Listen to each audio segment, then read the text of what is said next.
Hello and welcome back, my friends, to Wrong Side of the Wall, Season 1, Tossed Ashore. This is Episode 5, The Contract.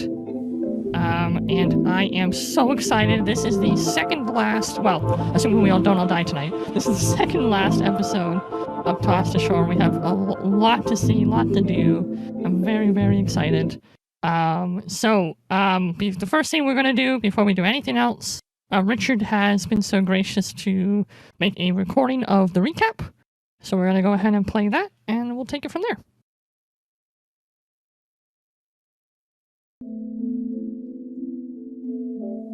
When we last left the crew of the Selene, they had finished their raid of the Big One, a treasure ship that Captain Caligrade Hale was determined to capture. No sooner than when he claimed his prize, a small emerald orb, shouting was heard from the main deck. They had stumbled into a trap. A blockade of Avalon ships surrounded them, and they were closing the distance. As the Selene deftly dodged cannon fire, the crew set up a trap of their own. They rigged the treasure ship with explosives and sent it careening towards the ring of gunboats. But as the explosion would have went off, the world went cold. The sea itself froze solid. And then everything went black. Waking in a prison cell, chained to the walls, and kept just frozen enough to survive, the crew is greeted by the elvish Duke Grimm, Lord of the Winter Court, who offers them a deal. A simple infiltration mission into a place that is warded against his kind. He offers and promises to give the world on a silver platter in exchange for a small orb, the third in a set that matches the one that Hale had retrieved. Having dealt with elves before, Hale makes a contract with Grimm alone, one with deadly consequences to ensure the safety of his crew. In another cell, Grimm makes a similar deal with Andre Serrano, though instead, he promises to send the Wolfman back to his home. An otherworldly cold marks the flesh of Hale and Serrano with strange runes, a reminder of their contracts. Looks like we're gonna have to save the world, lads. What did we just get into, Captain? Deep trouble.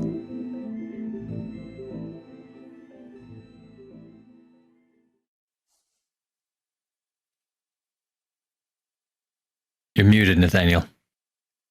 That was great, Richard. Thank you. I really loved your use of the last couple lines from last week. Yeah, that was great. Yes, I enjoy That's using really cool. that as a device. I was thinking about doing that at a couple more places, but it's perfect just there. Yeah, Richard's that was on nice. Contract duty forever. So You write them for me, I'll do them. you did, Oh, yeah, sorry, that was recap great. duty. I loved the little sort of like shift in where you were talking as well when it got really epic. That was good. Thank you very much. That's a trade secret. So, yeah, I mean, I have my own way of doing that. I'm sure every radio person has some trick, but I really liked the way you did that. It was really cool. I get further away. So, You get further away from the mic to do it, oh, that's mostly. Easy. Don't tell him. Mm-hmm. I actually stick the mic deep in my mouth. No thanks. I thought we were done talking about Kings for tonight. Whoa. I said no thanks, and I'm amazed Discord let that happen. I am too, honestly. I think you red barred the stream. How come whenever I do a sound effect, it like completely cuts it off? Everyone That's else what I'm is saying. with their weirdo Because it's stuff. not inside your mouth. I can't even do like a T-Rex noise. I've done like, and It just cuts got cut me off Nope. again. There you Right? go. No. Right, exactly. Hated that part. Right. Anyways, Well, now you know what you need to do with a mic if you wanted to get through. Hit Yeah. devour.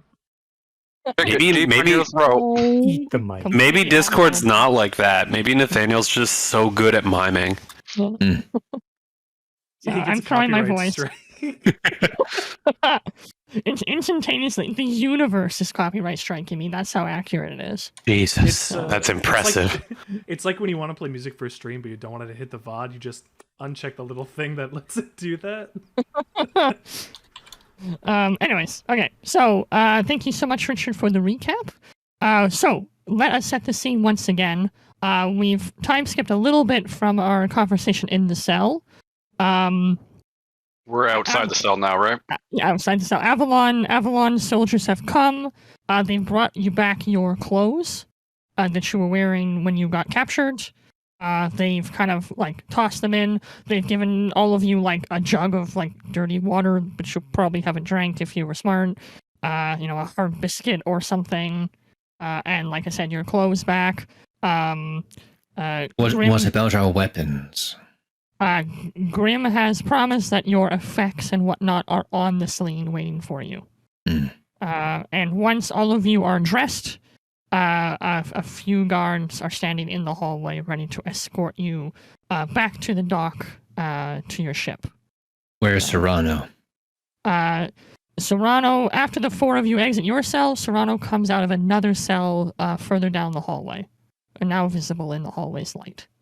Are the guards all men, or not like men or women? Like, are they human or are they elvish or something else? They're all human. They're Avalonian. Remember, Grim was pretending to be Right. Correct. a noble. Avalonian Navy Admiral. Noble. I think that's So- a fair question too, though. Yeah, no, absolutely. Now, could all these Avalon guards also be fairy in disguise? Maybe. But as far as you are aware, they are humans in Avalon garb. So, I also know there was a nation that had the she, but Yeah, the High March and High March, which is Scotland, and there's one that's supposed to be Ireland, which I can't remember the name of right now. Yeah. it's Scotland and Ireland, where they would be. Yeah, they would have those. They're supposed to be on our world or whatever. So Where the So- fairies really live in real life. this world is real. of Scotland and Ireland. Don't tell anyone. So that also means that at some point in the history of time, Avalon decided to take advantage of the she, and now they've rebelled. So, Maybe. So, Who knows? That's outside our pay grade. Don't do history, Mr. Reinhardt. When Grim brought up the she, all of you are probably familiar with that word, the same way that you'll be familiar with the word fairy in real life. I'm sure everyone's read some sort of folklore tale or heard one, at least if you can't read. So, but you don't know anything more about it. Probably no facts that you could call, like, yeah, this is exactly how they behave. Just little things. So. Anyways, time skip 2 minutes. Yeah, 3 minutes, actually. So Serrano is now in the hallway. He has two guards motion him down the hallway to join the four of you. You're in a long, slender, dimly lit hall. You pass by a couple of other prison cells, which are all empty at the moment.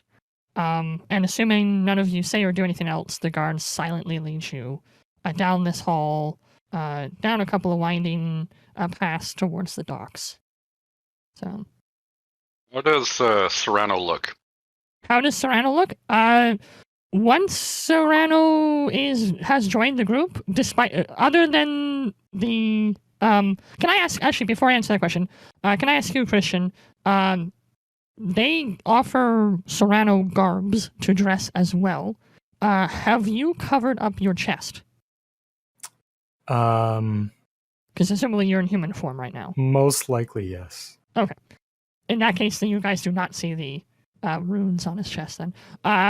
Other than him looking a little bit maybe lost in thought, Andre looks perfectly fine. Contrasted to each of you who are a little bit weary, which checking your HP I can confirm. All of you have been banged up to some degree or another. Andre actually looks perfectly healthy. Vibrant and strong. So Some people have all the luck. Important question, Nathaniel. yes.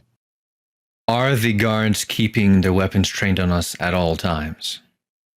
The two in behind are. The two in front are holding them, but they're leading the way. Oh, wow. Just 4 of them, eh? Mm-hmm. Confident in themselves, I see. Not a lot of them, no. Mm-hmm. And do we pass anything that would suggest to us, this looks like an armory, this looks like it might contain powder? If there are such rooms in this complex, you don't pass any. Too much to hope for. Mm-hmm. Yeah, Right, well love then, the world. as Hale basically just plucks at his coat, brushes one edge off. Hey, I left a stain in my left breech here. That's a little bit. Would have expected you to press it. Can't say I care much for the room service. One of the guards from behind. Keep your mouth shut until we're at the boat. And what if I don't? What you gonna do about it? About to say the same thing, Captain. The guard just sort of shrugs to himself and doesn't answer. Aye, that's what I thought. Keeps the group moving as... Why don't you keep your mouth as shut, possible. and we'll all be happier. You can hear him kind of like you can hear the metal of his gun move as he assumably like thinks about curling his finger around the trigger and just goes. So. Good Yeah, career choice. Yeah, I don't think they can hurt us, Captain, because we're special guests and all, right? After Seems they to went to me all they've that probably trouble been to, given some orders.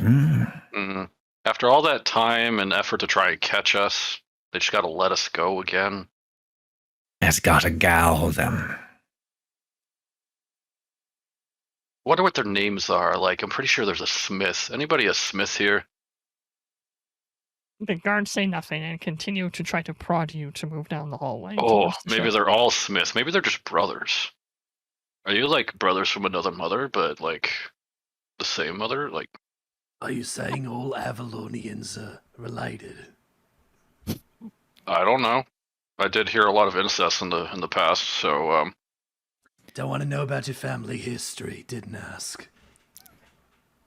As you trash talk the guards, are you continuing to move or have you stopped? Yeah, we'll move along. Okay. There's a difference between pushing your luck and being an idiot. Yeah. Yeah. Leisurely pace. Leisurely right. pace. Yes. Yeah, testing their patience as much as possible without actually stopping. Got it. After a long time and some close calls from at least one guard who's having a hard time keeping his temper in check, you reach the end of this prison lane, and the guard goes and turns like a big metal crank and raises this portcullis. As soon as the portcullis is raised, and he opens the large wooden door behind it, you immediately get whiffed with the smell of the sea. And as you make your way out into this opening, you realize you've come into like a little alcove on what looks like a very small rocky beach. So if you can imagine those like quote-unquote beaches you find sometimes near cottage country where there's no sand, it's just like rocks, and somebody's like sort of like made a little pathway where watercraft can go in and out, kind of thing. It's like that, but on a much You drag larger a little dinghy up onto the ground. Yeah, it's like that, but much larger because obviously they need to move ships of the line through this little corridor. So someone has made like sort of an artificial river that ships can be moved in and out of this little alcove. And you notice you're in sort of like a natural stone cave. Cool. But like there's your ship. It's been moored to like a stone dock, and you're 5 minutes out from getting back onto the ocean from here. Nice. So, and the guards still with us? The guards, as soon as the 5 of you have gotten into this little harbor area, they start to leave. Start to leave? All right. Yeah. So when you say start to leave, they just, turn around, all of them at the same time? They turn around, they start to leave, and as soon as the last one clears, he cranks the portcullis back, starts to crank the portcullis closed. So they don't keep the weapons trained on us? Nope. Any other guards hereabouts? Not that you can see. Lads, I have a thought. And Hale immediately attacks the guard closest to him. Okay. What are you attacking him with? Just your fist? Going to wrap my meaty arm around his throat and grab his weapon. Okay. And then I'm going to stick him with his own musket rifle. Okay. Can you please roll, I always forget which one is the... That's what pirates would do. Yeah, no. Weaponry Brawl. is... It's brawl, yeah. Because he's using his fist, so it's brawl. Yeah. So brawl and brawn, please. Alrighty.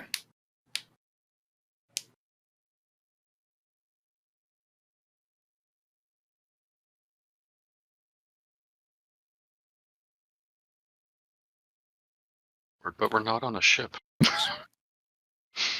Take them onto a ship, then throw them Yeah, overboard throw them overboard. afterwards. Knock them out first, Kirk. Haven't you ever been on a ship? 2 raises. So success. Your object is to stab him with like the bayonet on the end of his rifle? musket rifle, yeah. Okay. You manage to grab him. You get that. You clear the rifle out of his hands in his surprise. And you manage to jam it into his chest. And the other 3 guards turn and train their weapons on you. And there's Boy's not dead yet, but he's not feeling too good either. You don't want to perforate him further, do you? The guards don't move, but they continue. They slowly start to motion the rifles down. There, that's a good boy. Why don't you just leave them right there where they are, and the rest of you can go on your way, and I'll send your friend after you. I promise. They toss their rifles onto the ground. Well, promise is a promise. Off you go, boy. Try and get that scene, too. Doesn't look like you cleaned your bayonet recently. And he gives him a little kick in the butt and sends him on his way. Right. The other 3 guards grab him. The injured guard grabs at where you stabbed him. And Hale rests his weapon to his shoulder and points it at the guards. Let it be a lesson to you. You're not disciplined like you should be. Spend too much time guarding and not enough fighting. You don't take your eyes or your weapons off your enemy. Don't forget it again. And surprisingly, without another word, the guards limp into the darkness and close the portcullis.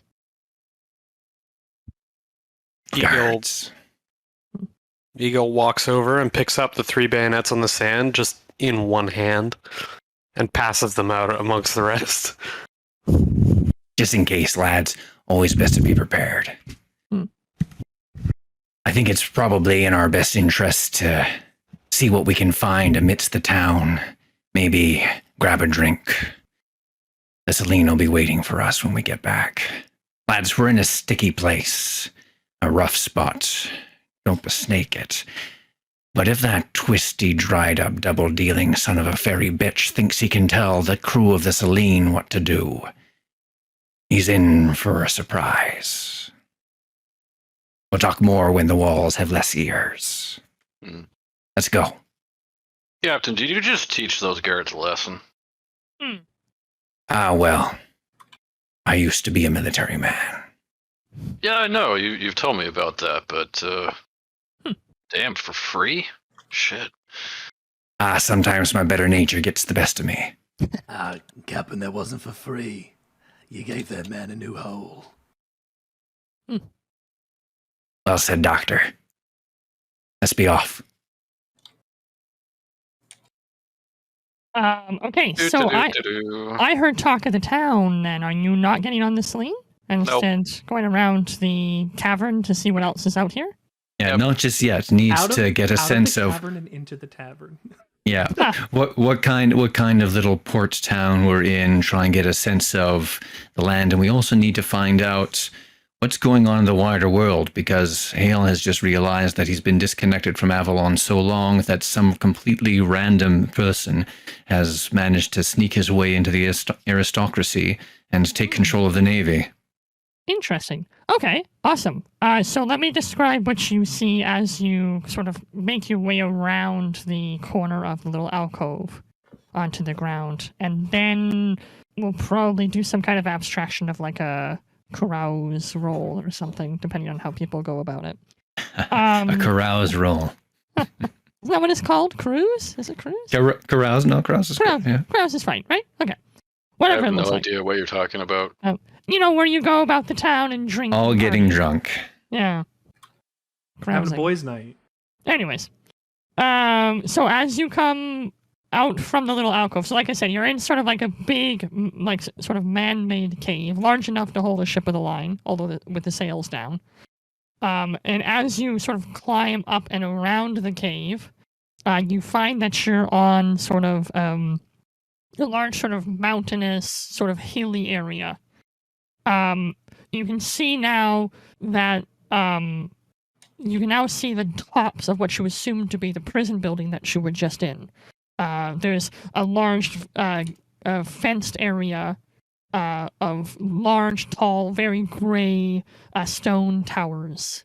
You can see watchtowers on the corners. You can see bars on the windows. This is obviously the full aspect of the prison or whatever else it might be. And so you now find yourself sort of on the outside of this fence. You would have to re-enter the prison to get back near the towers.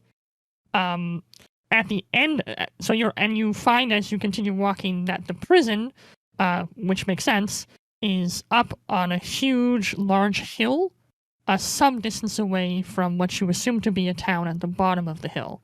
It's a very steep climb, or descent.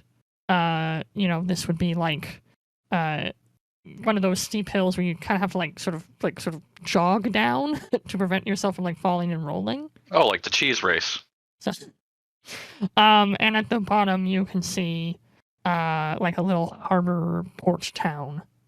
And it is like the dead of night. It's got to be 2 a.m., 3 a.m. Not Nevertheless, just 3 a.m. Nevertheless, even from the top of this hill, you can hear the sounds of shouting and music playing and that kind of thing.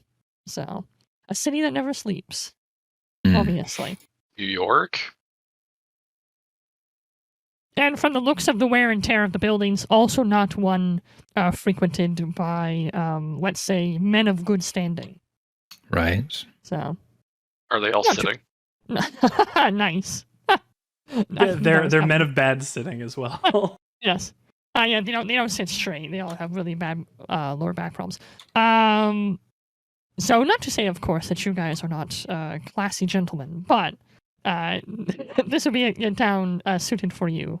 So we're going to throw us into our arbitrary turn order that we established long ago, and then you can let me know what, if anything, you do to, as Hale said, gather what you can information-wise. So I'll call your name out, describe whatever you might want to say or go, and then we'll figure out if a roll is needed. Okay. we'll So one start other with- thing before everybody disperses to seek both information and their fortunes is that Hale pulls the group aside as we start entering into town. Lads, there's one particular thing of interest to me, and that's that his dukeship revealed that he's having the third orb delivered to him. And Hale reaches into the expanse of his jacket, and is the orb that he pilfered from the treasure ship still there? The orb is not on your jacket. The case there at all? Yeah. The case is there, but the orb is not? So There's a note inside the case, Mm. which has been scribbled in someone else's handwriting that says, "I'm on the Selene," and they've drawn a little winky face. My, what a sense of humor that scamp has. And Hale closes the case with a snap. Each of the orbs is expected to be in something like this. I imagine that Mr. Grimm is planning to have the delivery made to his own person. I'd be interested to find out who might be making such a delivery and where they might be coming from. If we can discover that, lads, I'll let you know the next part of the plan. Best of luck. And have fun. Anything goes, Captain? Enjoy yourselves. It might be the last chance for a little while. Aye, loose lips sink ships, and I got a right idea where I can, sink a whole fleet. Nice. Very good. Then, Hale, let me know what you intend to do. Hale, for his part, although he has sent his crew off to carouse, is going to try and track down what might have been the military commander of this area before Grimm moved in. He's going to try and get in touch with some of his old military comrades and see if he can't milk them for information over a drink or 10. Nice. Okay, let's see. Let's do panache plus convince. All right. Okay, Reinhardt?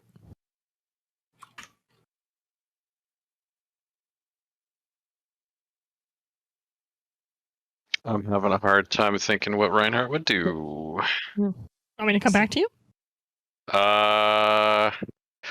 I think I'm not a beat 'em up guy. I'm not very suave.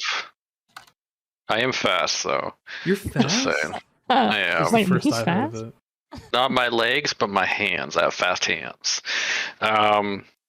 I think what I would do is I would try to stick around Andre to figure out what the heck he was up to Okay. while we were in the other cell. Okay. So then I will come back to you based on what Serrano does then. Yep. Jormungson. All right. Well, the first thing Jormungson does is buy a bottle for Fry, as promised. Nice. He did make a promise that after the big one was over, the first bottle was on him. So Nice. Fry gets his bottle, and then he peruses the tavern to see if there are any Vestin guilders, like traders. Not traitors, traders, people who trade items. And he doesn't want to lead off by pumping them for info about who might be carrying this cargo. He wants to start off by, invoking his kinship with them. Go over and start just having some drinks, telling tales of their finest battles and what all. Get him on his side. Right. Gotcha. Okay. Okay. That.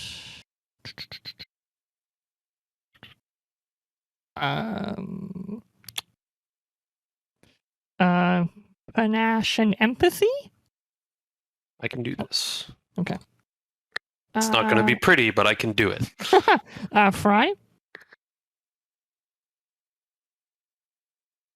I have a thought, Nathaniel.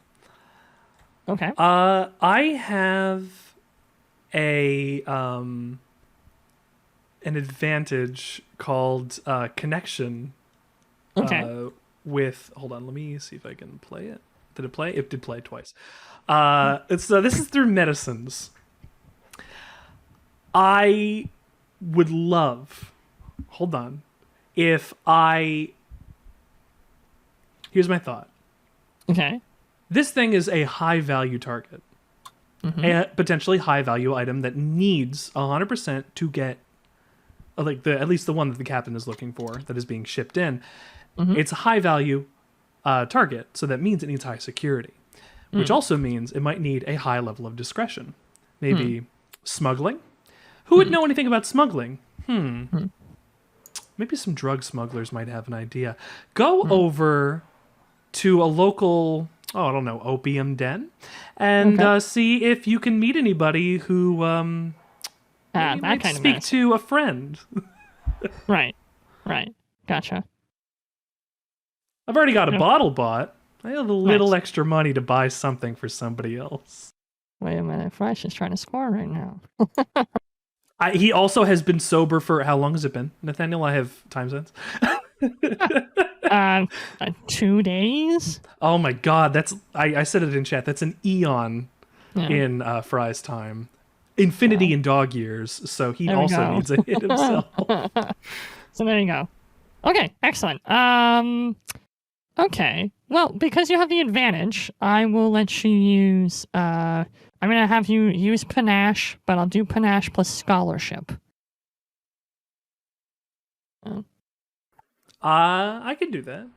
Yeah, I'll give you the edge because you have an advantage for it. So, because I know your scholarship's slightly better than your empathy or convince. So, Serrano, what about you?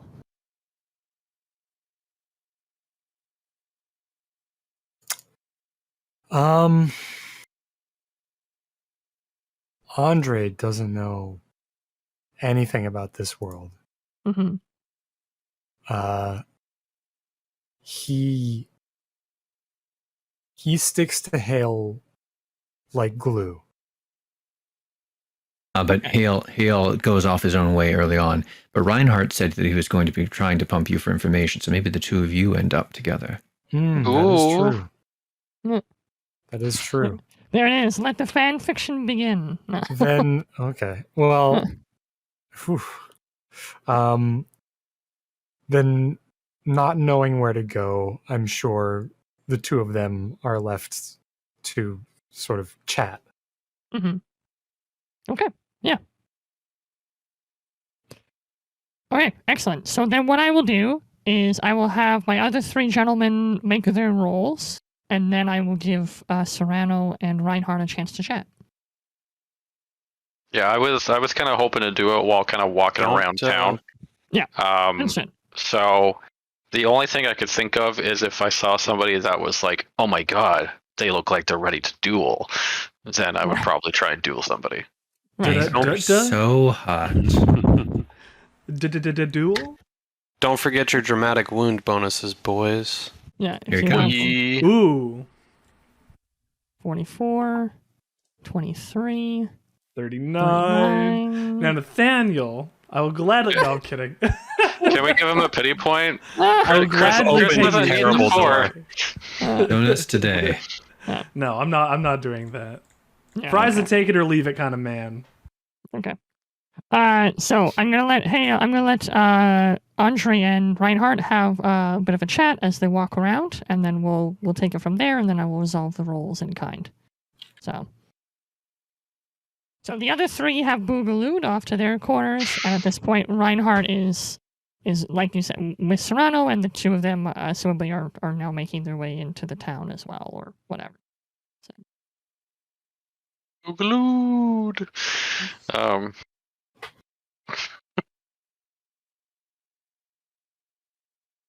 So it's Andre, right?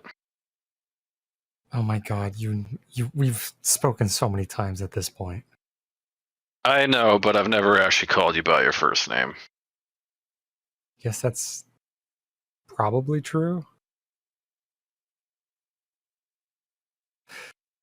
So, I don't know why he put you separate from us. Maybe it has something to do with your doggy powers, but No, he's the reason I'm here. I think. What do you mean? The moment before I appeared on board your ship, I was face to face with him and his gang. And then I was here. In an instant. I'm guessing you lost then. I don't know. If he's here, that means some of the others are elsewhere, maybe? That also means that whatever you were attempting to do didn't work. Maybe. It sounds to me like he was an adversary of yours, and if he's still alive and well. What it means is that if he did what he did back there, he could do it here too. Right. So don't get too confident, I guess. I don't know. I put my confidence in my own skills and that of the captains. So, outside of that, win or lose, just another day. I guess for you, yeah. Now, I need to ask. That Grim character was very particular about the contract.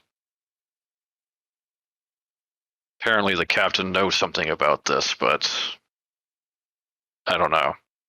Captain seemed to know something about it that seemed to make it quite final, I guess. His people, his race, his kind, his whatever you want to call it. That's what they run on.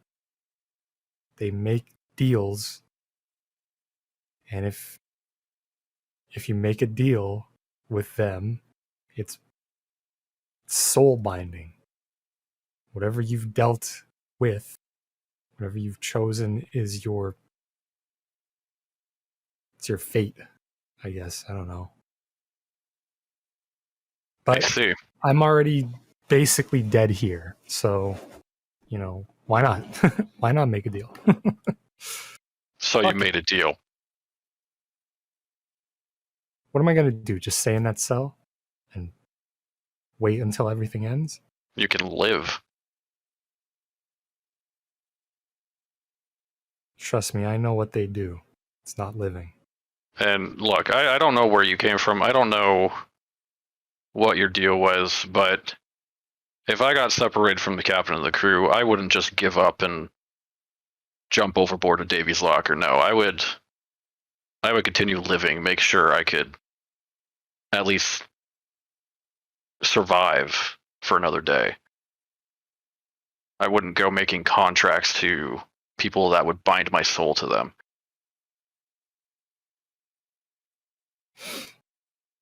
Well, that's the difference between you and me then, is you probably know more.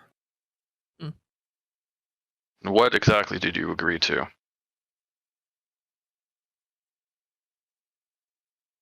That's the key here, is that what I said and what he said were two different things. I agreed to get the orb. I didn't necessarily say I would deliver it.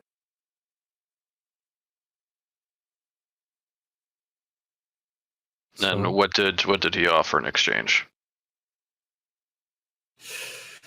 my return back to where I came from. And you can trust him? No. That guy's Good evil answer. as they come. Yeah, I kind of got that vibe. Either way, I think when we meet back up with the captain, you need to tell him. Captain made a deal too, and, well, I don't know why this Grim character needed 2 deals if he had us. Sorry, the captain made a deal? Yeah, I thought it was just me. no. That's why I even asked about it, because the captain made a deal and you were separate. What was the deal he made? You were there.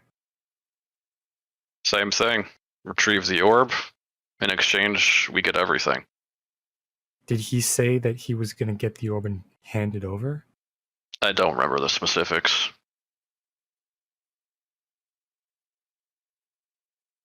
Where's the captain right now?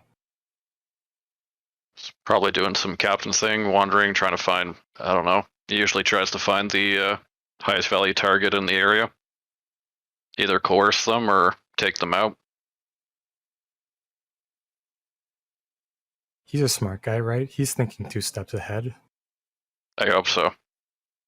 You have to take me to him right now. I need you to find the captain. Why? I need to know what he's thinking. He owes me an explanation. It's both our fates. Not just you guys. Him and I especially. I need you to take me to him. We are bound right now. Then I have a question. What? I just forgot my question.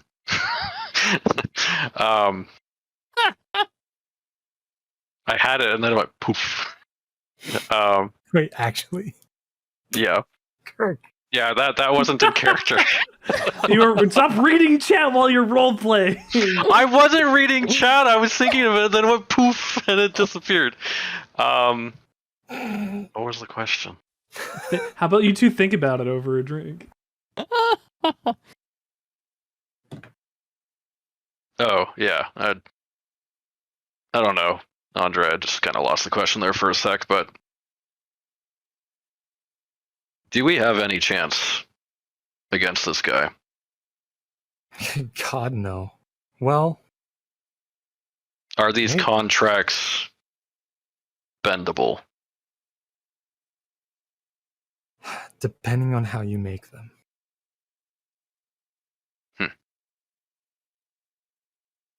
It's Wow. all phrasing, conjecture, it's whatever. It's words. Words are never clear. Yeah, words are absolute bullshit. The only thing that's for sure is the end of my blade, but Captain will know more. And quite frankly,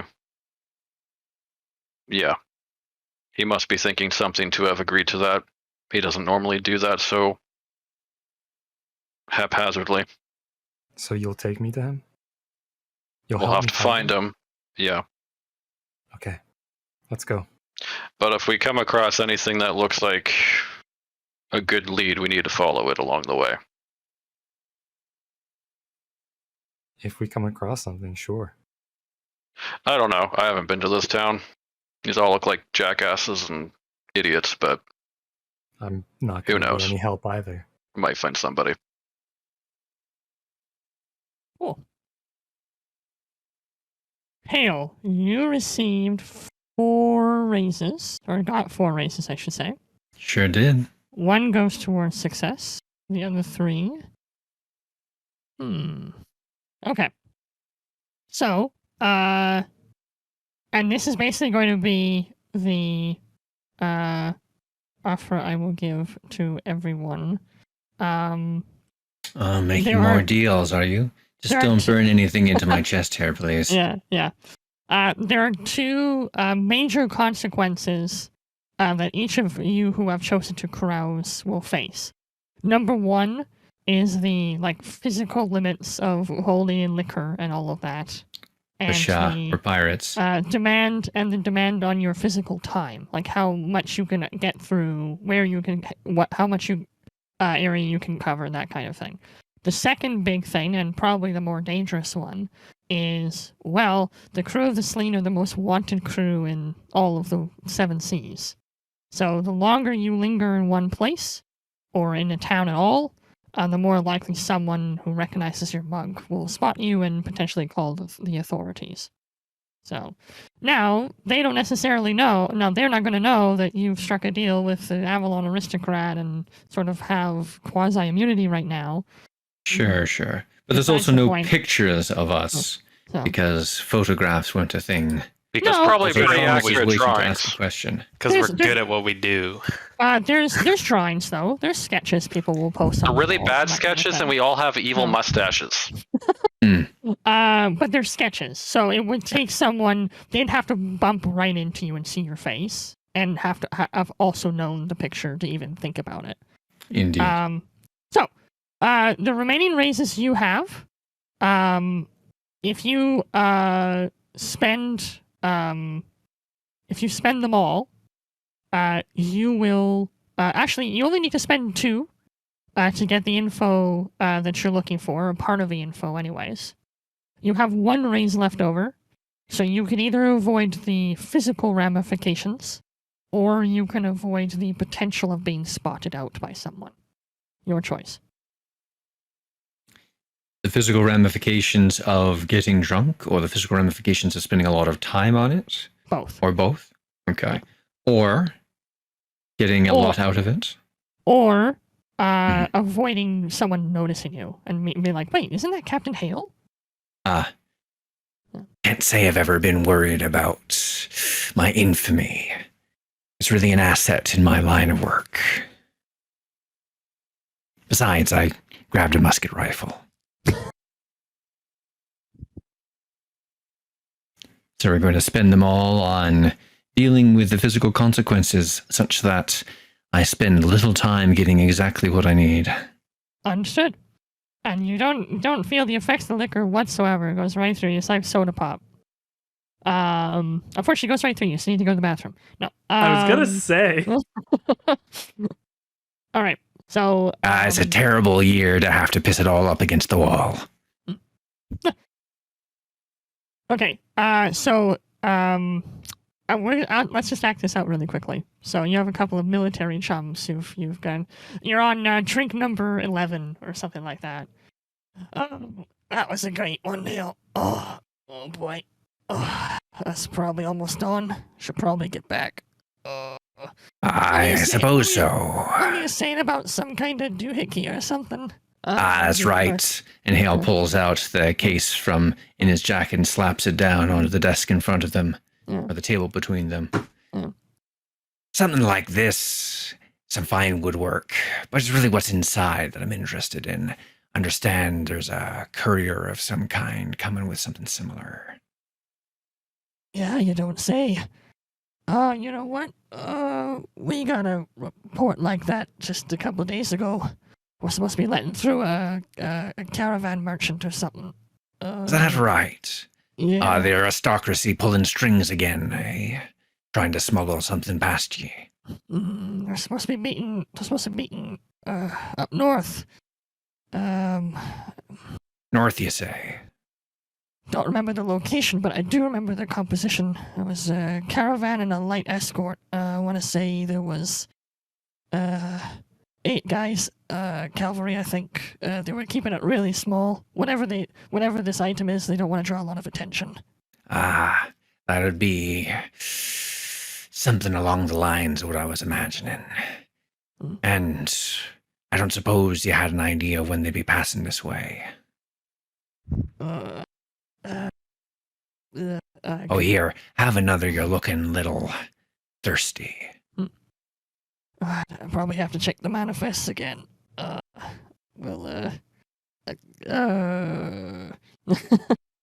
Alright, we will, Oh, those manifests, that'll be these ones right over here. Oh, don't worry, you don't need to get up. we'll, over to Jackdaw Fry. You're next. I have a quick question. Yes. If part of this this risk was how well we handle our alcohol, can I roll an extra die for large? Ooh, yes, please. Can I use Fry's past history of Yeah, being that's about totally right. doped out of his brain all the time to not get as drunk? That puts you at We'll see. 24. Okay. Does nothing. You got a 1. You got a 1. Okay. So, Captain took 4 at once. Oh, hey, that extra 1 you rolled, you can use that for Richard. Yeah, Yeah, yeah. up to 40. I'm a 40 now. Okay. Fry. Same Yes. thing for you. You're getting some smuggler buddies together on opium down. There's lots and lots of opium going around. And a couple of puffs in, you start to maybe weasel out some information. 1 for the success, 2 races to get the information, which means that you can't avoid either consequence. So the next time I call on you to make any kind of physical roll, you will roll 1 less d10. I didn't even take that for this time, but sure, yeah. Yeah. Damn, So I was gonna just- ask for that next time, but I didn't. Yeah. So the next time I call for any kind of physical roll, 1 less d10. It's a one-time thing. After you've done that, you're back to normal. Well, right now I'm getting a +1, so it's not that. And we'll bad, talk. but that's And we'll true. talk about the ramifications of maybe someone spotting your face in a moment. All right. So a couple puffs in. This is the good stuff. They don't have this kind of stuff in the capital anymore. Damn aristocrats That's the take kind it of all. stuff you get from everywhere nice. You go around the world like we do. You're gonna get some excellent shit. You know, it's funny you say excellent shit. You said you were looking for something. I heard tell of a pretty hot drop. Oh? Do Supposed to- tell. Supposed to be happening tomorrow evening, I think. Yeah. Something hot's coming to the city. I'm afraid that's all I got, though. Rumors and whispers. Yeah, I'll have to keep an eye out myself. Big enough to make sure it's hush-hush, though. Yeah, definitely. Something's coming. Something that somebody here wants. Strange to be here and not in the capital, but whatever. We never know what's going on in any city regardless. Plus, if they are dropping it off here, that probably means they're gonna sneak it up to the capital, and this is an even more covert drop. Well, it's not here exactly. It's. He points in a random direction. Details to details. That stuff all gets lost in the opium. He said it. And the smoke transitions us to Eagle Jormungson. A hearty and joviant party, I imagine, as well. All right, 2 raises from you, Eagle. 1 to succeed. The raise left over gets you some of the information you want. I actually wasn't asking for any information. Oh. I was just trying to butter them up, remember? Right, that's right. You're trying to, Just trying to get some there you go. boyfriends. That's right. There you go. Start slow, you know? I know that I'm not good at this persuasion stuff. So, All right. So, what is? Then I'll give the ball into your court. Then, what do you say to them? gentlemen, been a while since I've met up with some of my kinfolk. I was wondering if I might join you to the Allfather's glory. You get a couple of huzzas, sort of slurred huzzas. And pull up a chair, start probably, I imagine I'm going to fail the physical one, so I start drinking heartily to try and match these boys, which it's maybe been a while since Eagles drank with some proper Northmen. So he gets a little True in the king. cups. Yeah. Yeah. Well, you have a raise left over and you're not getting information, so I'll let you choose. You can spend a raise to avoid the physical ramifications, or you can use it to avoid getting spotted. I will certainly be avoiding it to get using it to avoid getting spotted. Okay. In that case, the same penalty that I gave Fry applies to you. The next time I ask you to do any sort of physical action, you'll take 1 less d10. Gotcha. Okay. And yeah, Eagle just keeps drinking, trying to get on their good side, talking about, you know, the battles to which he brought glory to the Allfather, Yes. such and such. You are a true warrior. What is your plan to bring glory next? Bringing glory to the All-Father doesn't need a plan. The All-Father's glory will shine upon me when he deems it so. Would we join you in battle? That would be a glorious day. Be my pleasure. Hopefully we're on the same side, though. And he raises a toast. The mugs clatter in the air.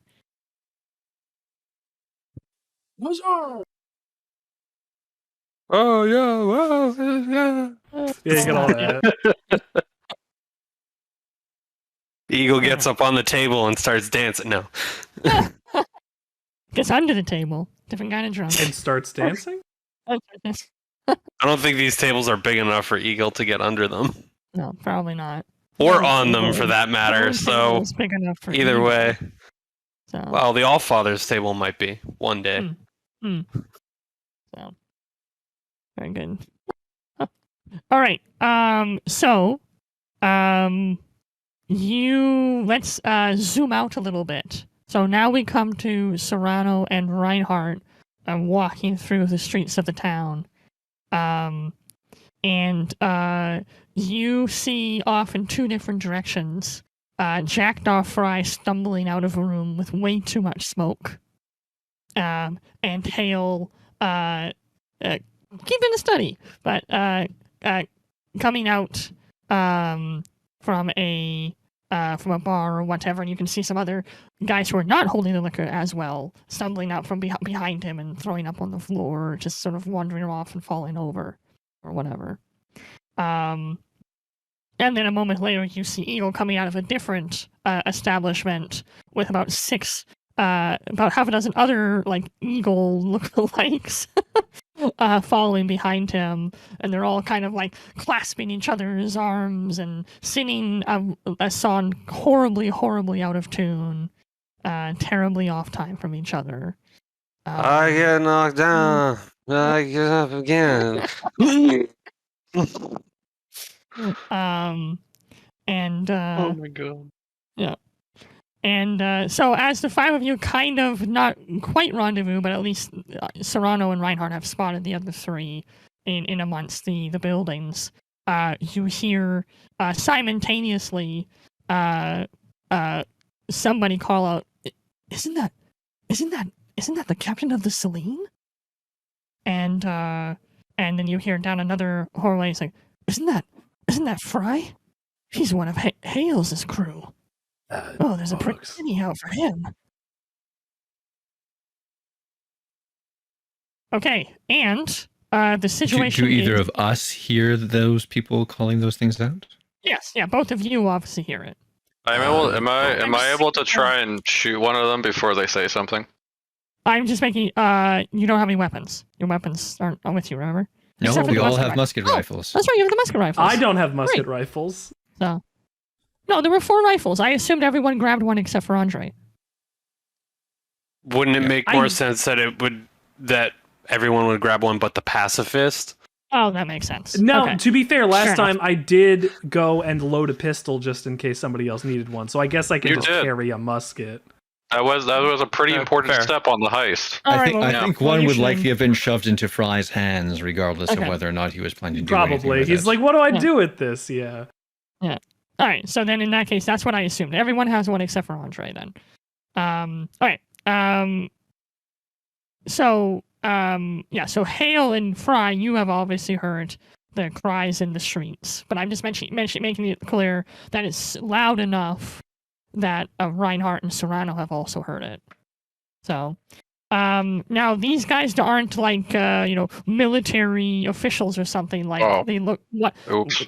2 of them, the guys coming after Fry look just like hoodlums, who have clubs in their hand, thinking they can probably beat up a doctor and get some money out of it. And the guys coming after Hale, they look like sailors, but not necessarily military sailors. Just someone who would hang around a port where, assumably, your picture is hung. All right. The sailors do have weapons with them, though. All right. And are the we doing hoodlums are this? carrying clubs. Are we doing this in turn order? Is that how you Yep. want us to? Yeah, we're in combat initiative now, so I will have everyone declare what they'd like to do, starting with Hale.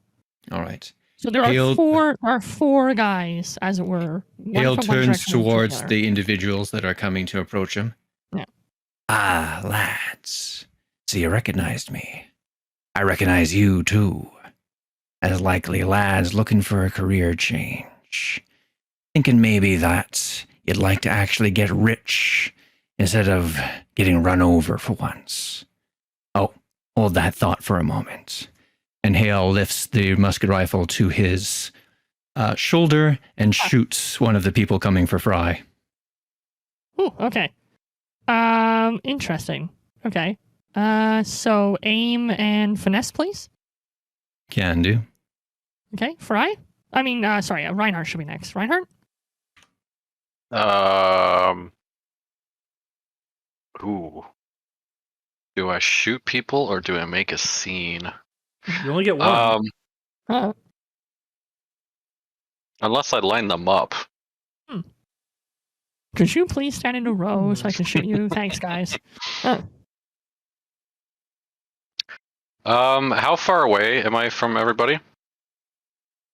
You're like hard sprinting distance from either of them. Okay, so like getting into a close range on either side would kind of be like the whole thing. Yeah, I would say so. Okay.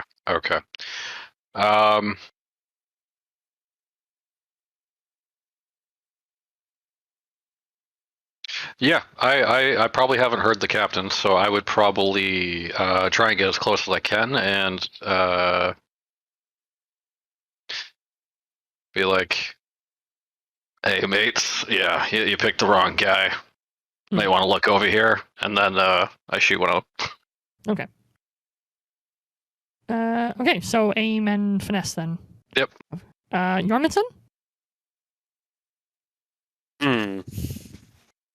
Well, I was going to go try and intimidate those guys, but now that they're being shot, or now that I know that bullets will be heading in that direction, maybe I'll go elsewhere.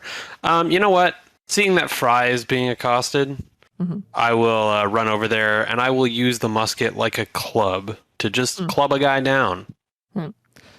So just to clarify again. I know that it's all simultaneous. Yeah. Just to clarify again, Hale and Reinhardt are both shooting at the hoodlums who are coming after Fry, is that right?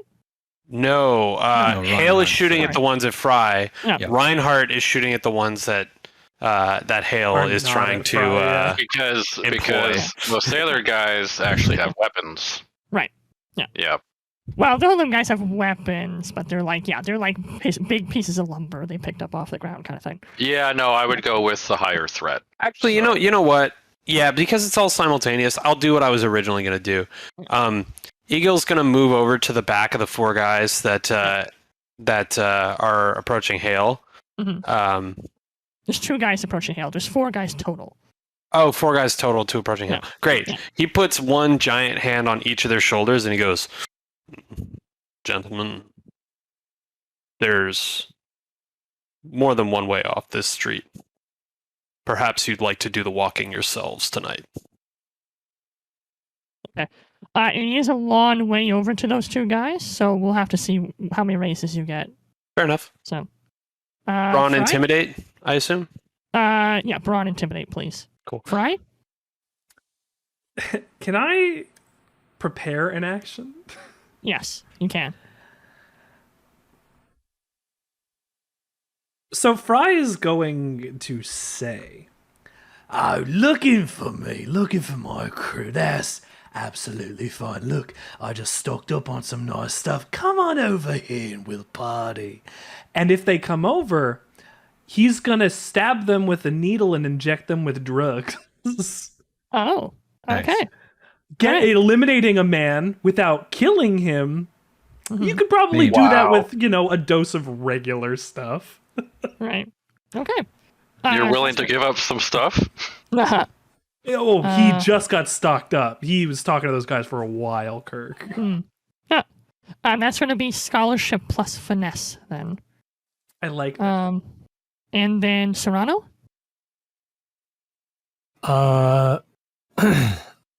Is there any guy that hasn't been dealt with?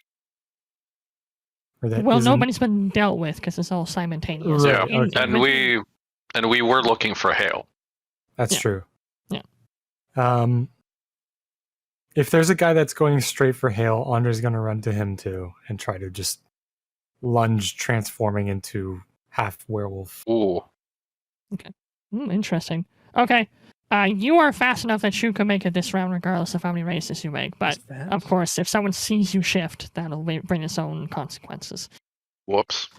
It is what it is. It is what it is. Move in a city street. Yeah. It's it is 3 a.m., but... Actually, it's 3:10 now.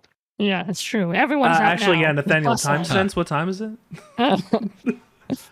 Well, we were talking to these people for a while, right? For a So while, it's 4 a.m. yeah. now. Yeah, no, it's hours. I mean, it's like probably four- closer to it's- daybreak. It's, Four or it's five. closing on. It's closing on dawn. I would say it's like 5 a.m. now. Wait, is Dawn arriving? Dawn arrives. Hmm. All right, Hi, everybody, make it. Oh, Hi, make your Dawn. rolls. Oh, Serrano, that's going to be Brawl and Brawn from you. So, Okay.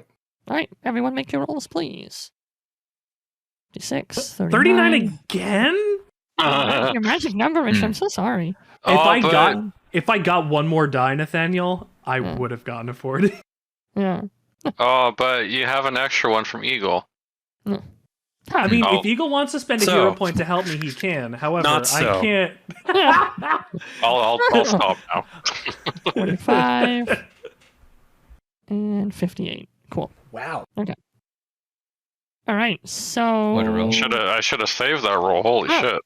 Reinhardt's first, then Hale, Very then nice. Serrano, then then Fry, then Jormungson. Okay. Looks like I'm improvising. Second to last, always. Okay, Reinhardt. So 1 to succeed, you have 4 raises left over. That's enough to put this guy in the ground, 6 feet under, as it were.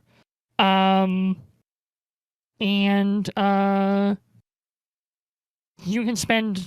Yeah, you have enough raises that you can avoid all the consequences, which was the potential of shooting somebody else who was wandering the street or whatever.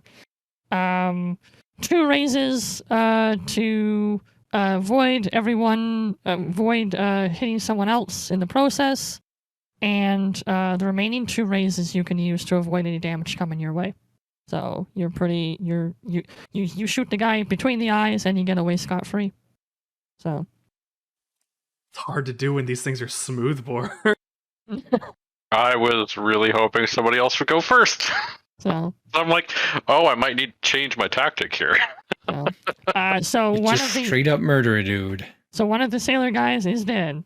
Hey, you know what? Fuck it. I'm first. Yeah, that's what I'm doing. I'm shooting the guy. And yeah, I will do what you said to do it awesomely. Okay. Yeah. Bam. He's And then I take the extra 8 and give it to Richard. All right. I mean, you can spend a hero. I also want to get as close as I can. Okay. To Hale or Fry? Hale. Hale. Okay. You get as close as you can. Next turn, you would be well within reaching distance. That Got you it. wouldn't have to worry about it. Okay. Then Hale, you're next. Same thing. You got 5 races. That's as many as you needed. 1 to succeed. 2 to avoid shooting anyone else by accident, and 2 to make sure that you don't get shot in return. Mm-hmm. So if assuming you accept that, one of the guys going after Fry is dead, and you're okay. Yep. I murder a punk. All right. Ah, Where is Mr. he? Reinhardt. Hmm. Good to see ya. Shame about the sailor, but them's the breaks. Oh, they brought a weapon. They knew what they were getting into. Or they should have, anyways. Hmm. Wouldn't have made a good recruit, Captain. Fair enough. Hmm. I trust your judgment in these things. Serrano. Especially now that he's dead. Yeah. If they can't take a musket ball, like, why even take him at all? Seems like he'd just be dead weight to the crew. Is that what you're telling me? Something like that, Captain. Fair enough. Complete serious face. Yep. 4 races from Serrano. Great exchange. I love the witty banner. It's great. Right in the middle of an action scene too. It's very swashbuckly.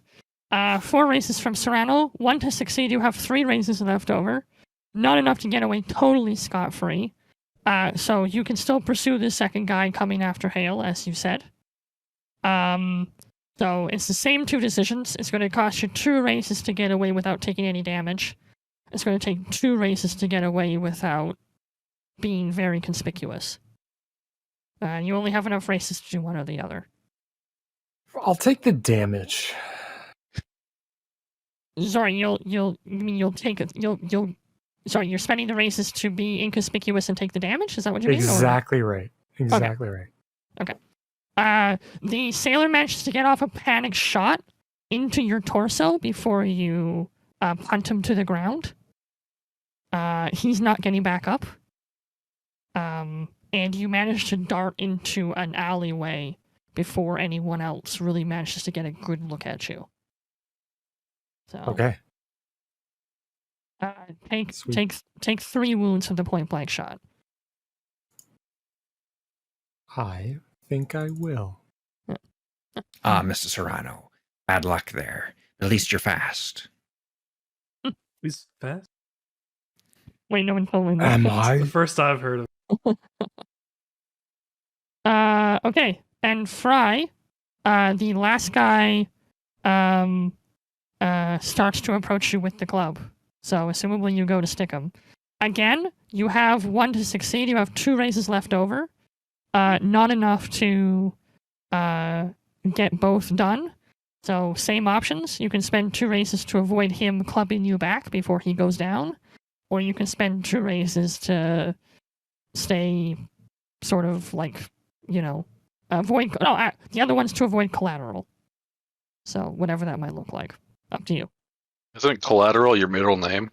I mean, I want him to get close anyway, considering I'm trying to give him sweet juice.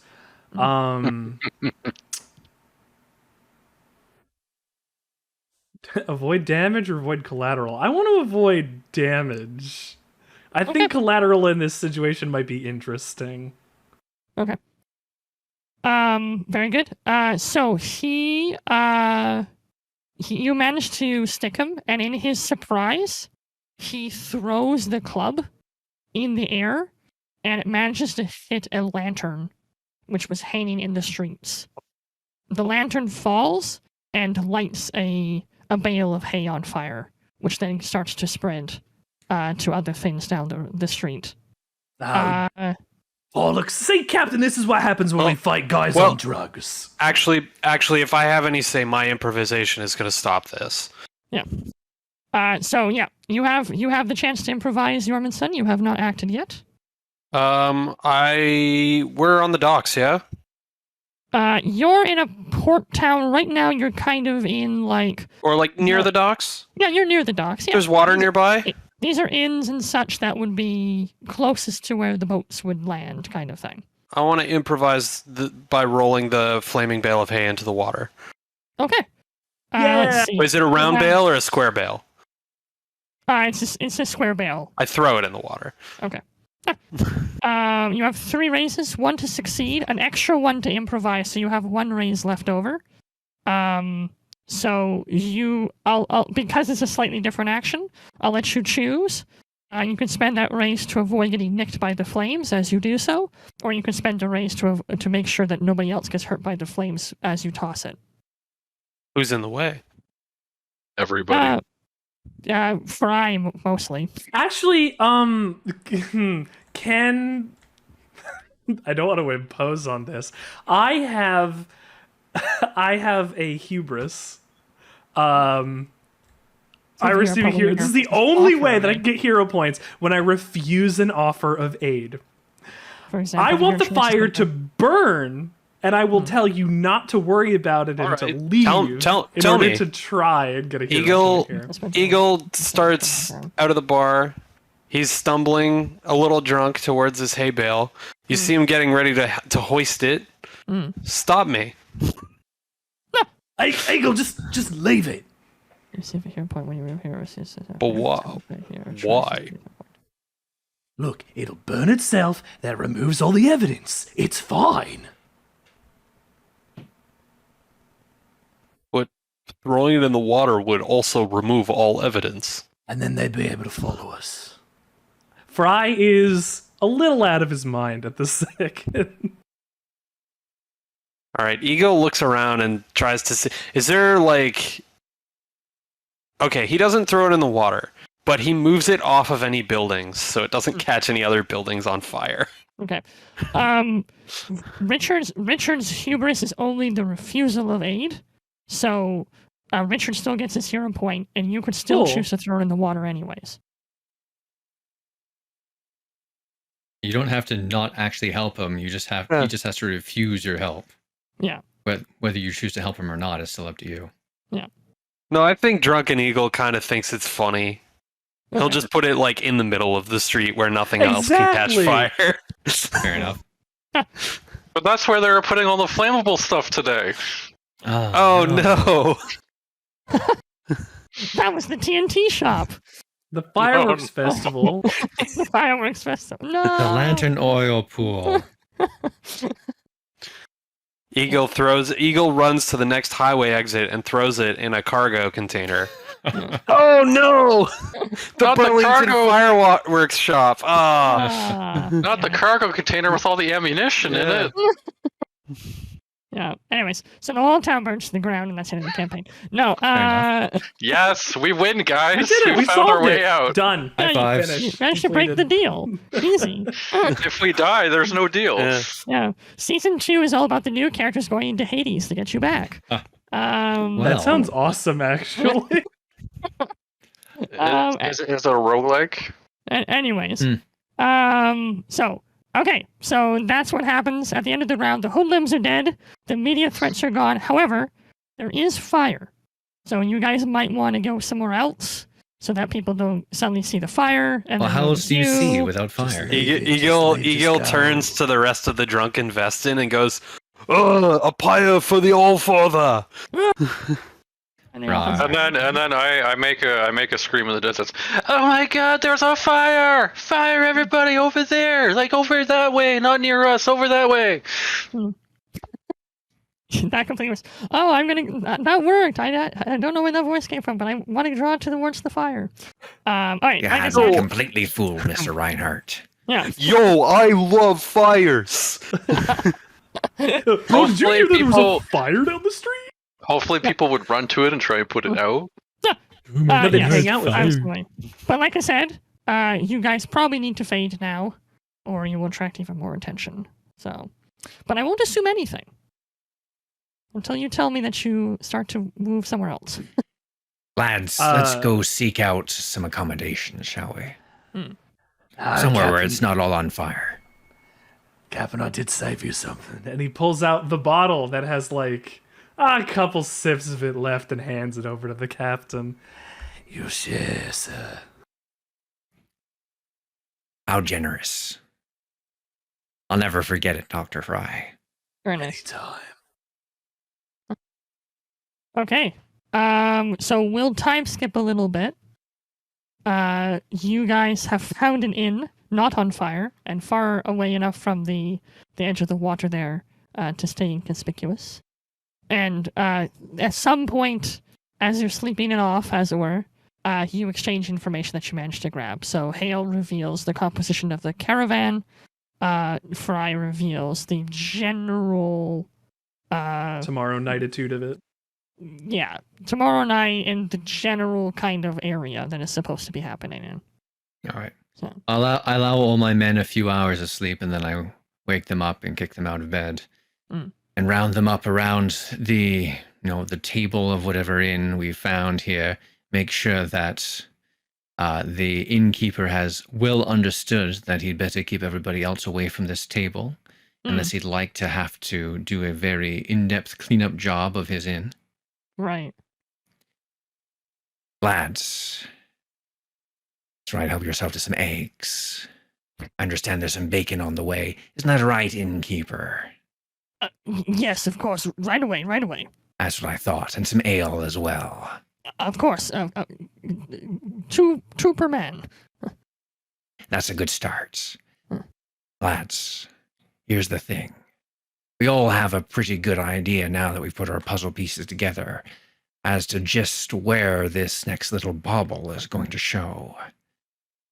When we made our agreement with the Duke, we promised that we'd bring him whatever orbs we happened to come across. But we made no specifics as to when. Let's talk a little bit about what these orbs are. I've only heard the legends, and I don't think anyone knows any more than that. But they're points on an arrow that points to the ultimate treasure. Some say Shangri-La, some say Atlantis. I say it don't matter, as long as it makes you rich. When we have all 3 of the orbs, we're going to go to the treasure, take it for ourselves, and then Mr. Grimm can have all the orbs he likes. What say ye? Makes sense. Why would they give us a planet? If, well, they've already taken the best stuff off it.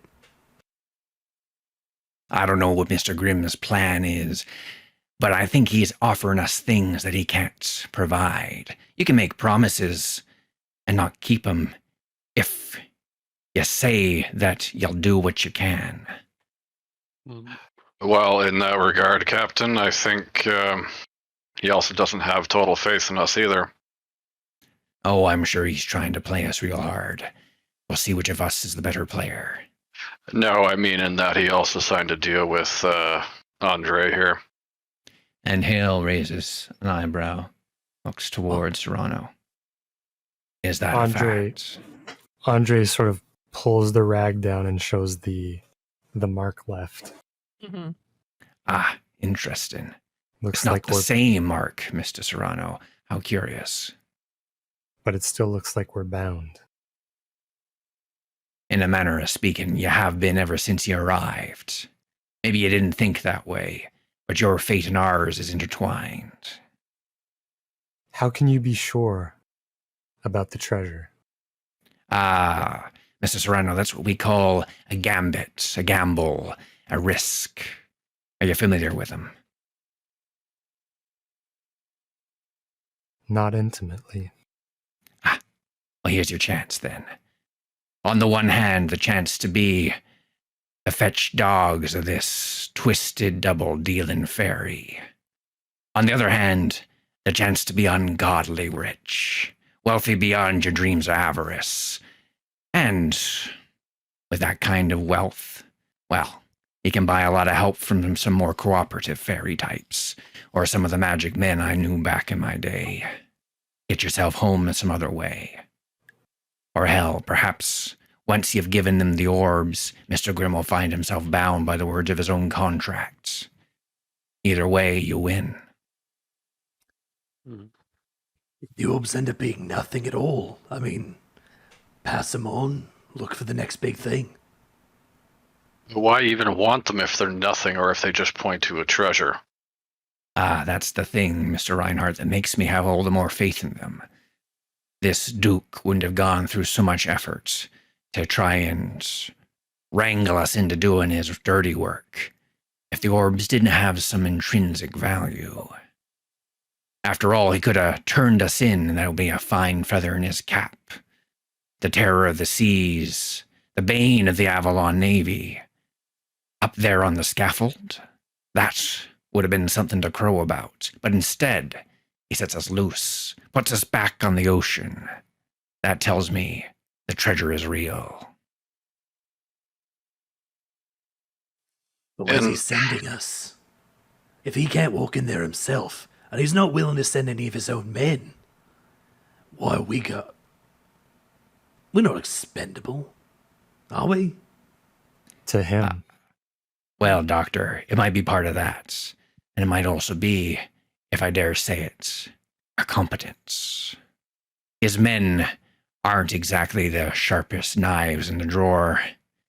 And besides, even if he could send 7 ships the line, say, it doesn't seem to me that the Duke is quite well enough established that some others in the Avalon Navy might not take an interest in what he thought was so important.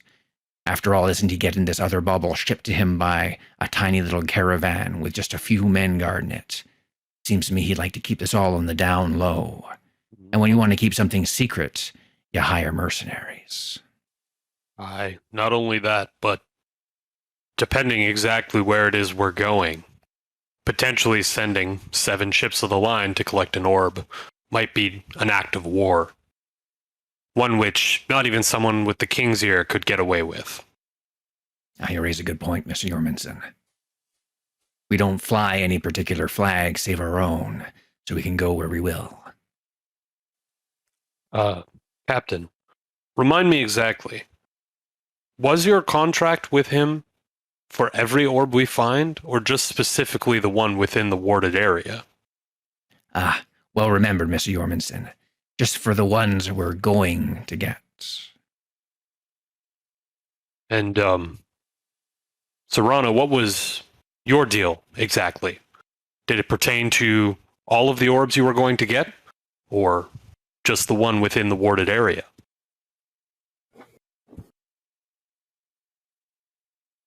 I told him I'd get the orb. I never said I would deliver it. Right. Serrano is not technically a member of your crew, Captain, so should we take that caravan, and should he and he alone take possession of that orb, we could head to the warded area and take an orb from it, drop off an orb that could stay there, leaving Grimm in the exact same predicament except not having anyone signed on to get the orb that we leave behind. I doubt it's any kind of that simple. This magic nonsense is always more complicated behind the scenes. You're not wrong, Doctor. And I'm sure that there's going to be an attempt by the Duke to see that we live up to what he thought was the terms of the contract, regardless of what was said. But that's a problem for tomorrow. For today, we need to get the points of the arrow to point our way. Nice.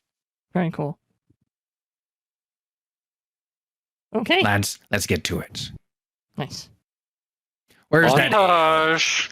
Montage. Where's that egg? As Where Jormanson my puts eggs? as Jormanson chews on a slice of bacon, he just goes, logistics are a lot easier without magic involved. This is the first time I've had proper meat in about 3 months. Oh my god. Something that wasn't heavily salted or rotten. Num num num. Yes. Or hardtack. We'll leave our heroes for a while to enjoy their breakfast. We'll take a 10-minute break here, and at 9:20 we'll return to see how many pirates it takes to take down a caravan. One. Probably a few. Yeah, maybe just one. Who knows? Maybe. The rest are screwing in a light bulb. Kill all 8 guys in one turn. We'll see. All right. We'll see you in 10.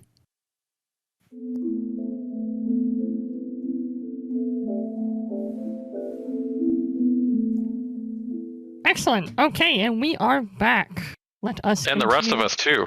Yes, and front and side. Let us continue our adventure here in episode 5, The Contract. So we are time skipping yet again. Quite a few time skips today.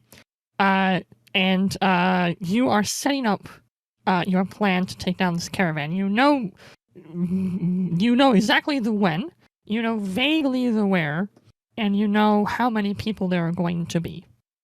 So, Hale / anyone else who'd like to jump in, why don't you tell me a little bit about what you plan to do? I presume in some way you're setting some kind of ambush for them, but I'll let you fill me in on those details. Well, I have thought that perhaps we would set some kind of ambush for them. Nice. And fill it with details. Okay. Excellent. All right. So then, allow me to fill in some of the details. I'm assuming at this point, I just want to clarify, at this point, it's still just the 5 of you, right? You have not returned to the boat at any point. No, I think before we came here, we definitely would have returned to the boat, got our weapons. Okay. In that case, thoughtfully kitted out and brought perhaps a few expendable red shirts, depending on how you'd like to play the scene. Okay. I thought we had somebody waiting for us on the boat. So, yes, we do. Who do we have waiting for us on the boat? So Scary Get that person. detail? Yes. It's a scary person. The note that said, "I'm waiting on the boat."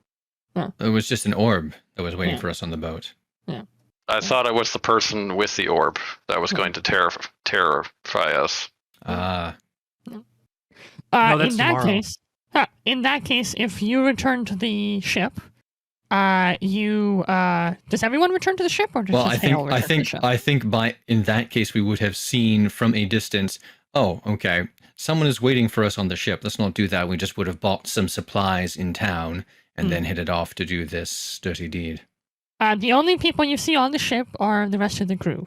If you get close, in fact, Ambrose Teague sort of flags you down, kind of thing. Okay, well then let's return to the ship. Okay. As you climb aboard the Selene, you find somebody has unceremoniously dropped a big wooden crate in the center of the main deck. The crate has all of the weaponry effects that were taken off of your persons when you were imprisoned. At this point, all of the crew, except for the 5 of you, have reclaimed their weapons. So yours are the only ones remaining in the crate at this time. The crate also has the green orb in it. I see that they haven't messed with our effects. Very good. At least they could have tidied up the place a bit. You don't just drop and plop right in the midst of the deck. And Hale, while he's saying this, recovers the green orb and places it inside of its case, snaps it close, and hides it back away into his jacket. Before picking up his bandolier of pistols and his sword. Right. Mr. Reinhardt, your weapons. Yeah, Captain. I imagine you were missing them. Oh, dearly. And presumably everyone follows suit and grabs their weapons out of the bin? If they had them? Yep. Okay, great. One pistol shot. So my carpenter's mallet. Everyone finds that their stuff has been kept in, they haven't been tampered with in any way. They're exactly as they remember them. They're exactly as they left them. Maybe a little cold to the touch. But otherwise, they're exactly as they remember them. So you put them wherever it is you store them. And no doubt you have a scan around the ship to make sure, anyone who bothers to do a quick count around the ship notes that all of the crew have been returned.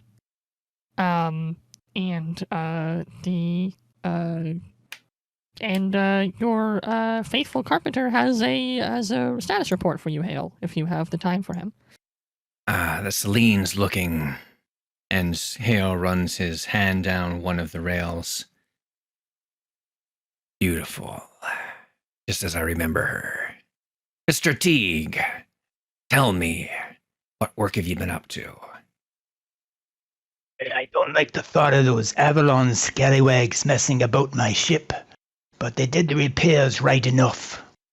But Captain, I recommend you might find it into your advantage to do a thorough examination of the hull at your earliest convenience. And why do you say that, Mr. Teague? As I don't trust those scallywags to do the job properly. Fair enough. It's just a feeling I have, Captain. Mr. Reinhardt, organize a crew before we go. Have them on the ropes, down the sides of the boat, the prow. I want to check every board aboard, if you understand my meaning. Of course, Captain. Already on it. Excellent. Does that satisfy you, Mr. Teague? Aye, Captain. Excellent. You can assist the crews, too. No one has as good a knowledge of what the Selene should be as you do. Aye, that's true, Captain. I'll be glad to assist. Excellent. I'll be looking forward to hearing your report on my return. I'll have it for you when you come back, Captain. Good. Off with you then. Aye. And with that, Teague gets to work. And assumably, Reinhardt gets the crew to do a sweep of the Selene, and indeed, you can confirm no explosives have been rigged, no conspicuous or inconspicuous holes have been left in the floor to allow water in or anything like that. Every cannonball is accounted for. All the food and water stores are accounted for. They didn't give us any extras? No. Damn it. They gave back exactly what you had when they captured you. Yeah, except it'll actually last a bit longer now since it's all frozen. Yeah. Gotta breathe on it really hard to thaw it out, but yeah. Definitely. Pop in the microwave. That's right. Oh. Although, if we do just, let them go off board, they might not last as long. Like I said, all the cannons are in place. Not a cannonball has been touched. Well, they've been touched, but they've all been put back. No strange markings anywhere. Little circles, let's say, scratches that vaguely resemble runes. Nothing like that. Seagulls. Not inside this little enclosed cove that you still find yourselves in. Land gulls? Land gulls. There's tons of those. The whole ship's swarmed with land gulls. Oh no, run, guys. I hate Langles. All right, Yeah. very good then. Oh, as far as you can tell, like Teague said, the ship is in tip-top shape, and mechanically speaking, Hale, if you'd like to make a note of this on the ship page, from now until the end of Tossed Ashore, 2 members of the Selene crew, so this does exclude Serrano, but any of the other remaining 4 characters, 2 of you may, during any round, each spend a hero point to prevent any damage to the Selene that round. Ooh. So if 2 members of the Selene crew both spend a hero point? Yes. Then the Selene will take no damage that round. Interesting. To represent obviously all of your vigilance in keeping the Selene intact, but also the fact that the Selene has come back to you as if it was just been laid. So, tip-top shape, like I said. So, use it wisely. Ew. And with that, if nothing else, then I assume you begin to make your way back towards where this caravan is supposed to be arriving. Mr. Teague, keep us in tip-top shape. I want every rope trimmed for when we return. We'll be heading off immediately. How about before we go off to this caravan, we have some time, right? How about some medicine checks? For some healing. I can try. Yeah. Fry has enough time to heal 2 people. How good a job Who's looking particularly wounded? Who has more than 5 holes? Without stating your HP, you can describe how bad you might look to Fry if he analyzed you. Nathaniel, would my wounds heal at this point? It's been hours. You're back to full health. Gotcha. Well, What about us? We had a full night's sleep. There's something about that in the system, right? You had lots of alcohol and a full night's sleep? Yeah, you get one wound healed. Yes. All right. Well, if I had to put my health on a scale between 0 and 100, none of this. It would be 15, meaning you're dead already. I would probably say. Hold on. This isn't a job for you to choose who's doing this. How does the captain look? If I were to do Nathaniel, a medical would you like me to describe examination- how the captain Yes. looks? Or I am I going. said each of you I'm going to can let you. describe all right, what the she might look captain. like to Fry. The captain looks like he has been fighting people constantly for the last 36 hours, which is exactly what has been happening. Right. There's a long gash along his leg where he got a bunch of splinters from the deck as he was thrown by lightning. Yes. There's some holes here and thereabouts in his clothing that are stained with old blood, where he fought Marines aboard the top of a ship and then fought a sorcerer on his way down. Right. And there's some additional bits and bobs missing from, the tips of his ears, let's say, and some scratches along his face, where he was willing to, that's the word I'm looking for here, be saucy to a fairy to its face. Oh, and not to mention the freshly new scarred contract thingy. I can't do anything about that. No. What kind of healer are you? That's all right. Human. Let's add it to my tattoos. Okay. How does Reinhardt I'm thinking look? about getting a map put in along here somewhere. Oh, that's a good idea, Captain, honestly. Looks a little bit like Barcelona. If you had to evaluate Reinhardt, if I had to rate it between a scale of 0 and 20. So, I have previously done some work on Reinhardt. Yes. At that time, he was not doing well, but I did pretty good work on him. How much worse has he gotten since then? He looks better than he was before when he did the previous patch-up job. Mm-hmm.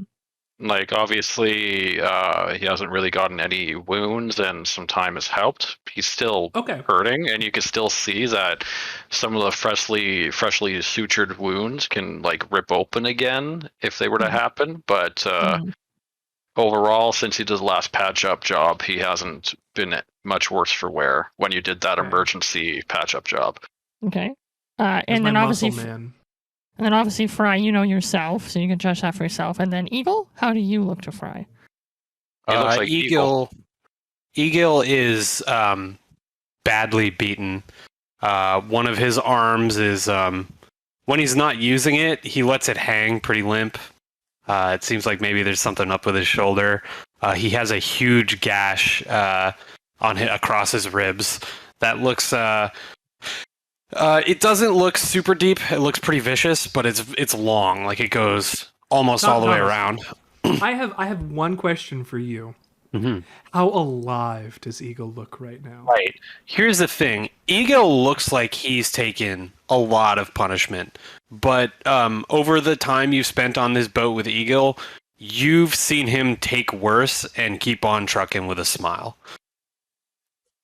Oh, interesting. Okay, so this isn't something where he looks like he's ready to go and meet the Allfather. I would assume he'd be more excited the closer he was to death.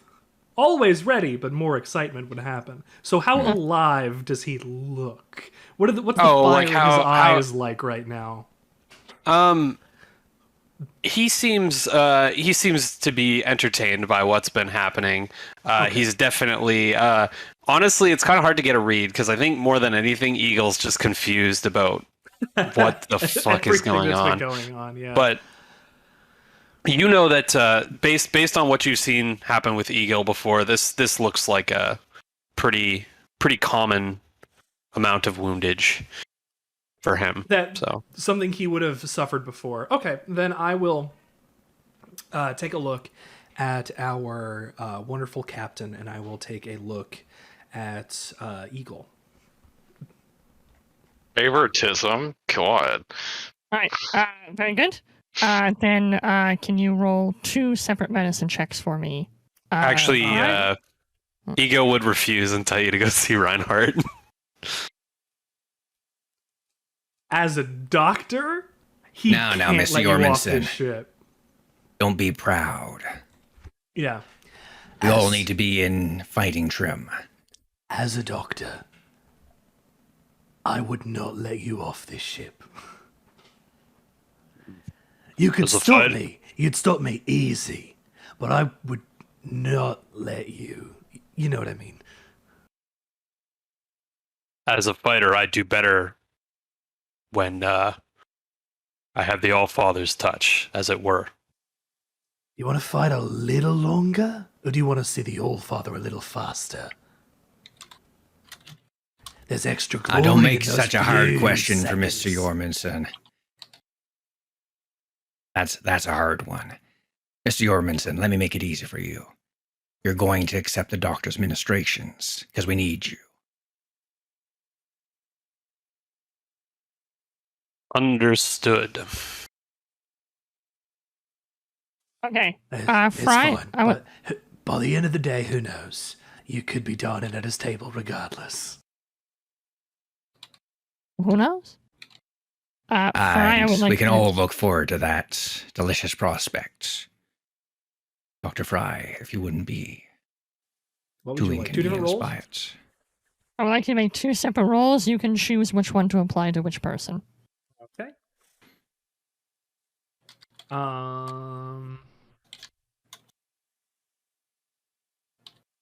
Hang on. Can I? Nope. Can I use Miracle Worker on our captain? There's a charge to local shaman, but you know wounds and how to deal with them. Spend a hero point and 1 raise on your action to heal another hero they regain. Yep, you can use it if you'd like. You still need to roll. I would like to use that on the captain. Out first. of curiosity, can he even heal a dramatic wound if he doesn't use that? Yeah, if he gets enough raises, he can heal it. Yeah. Okay.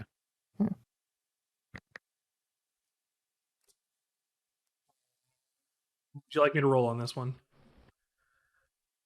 Scholarship and wits, please. Can do.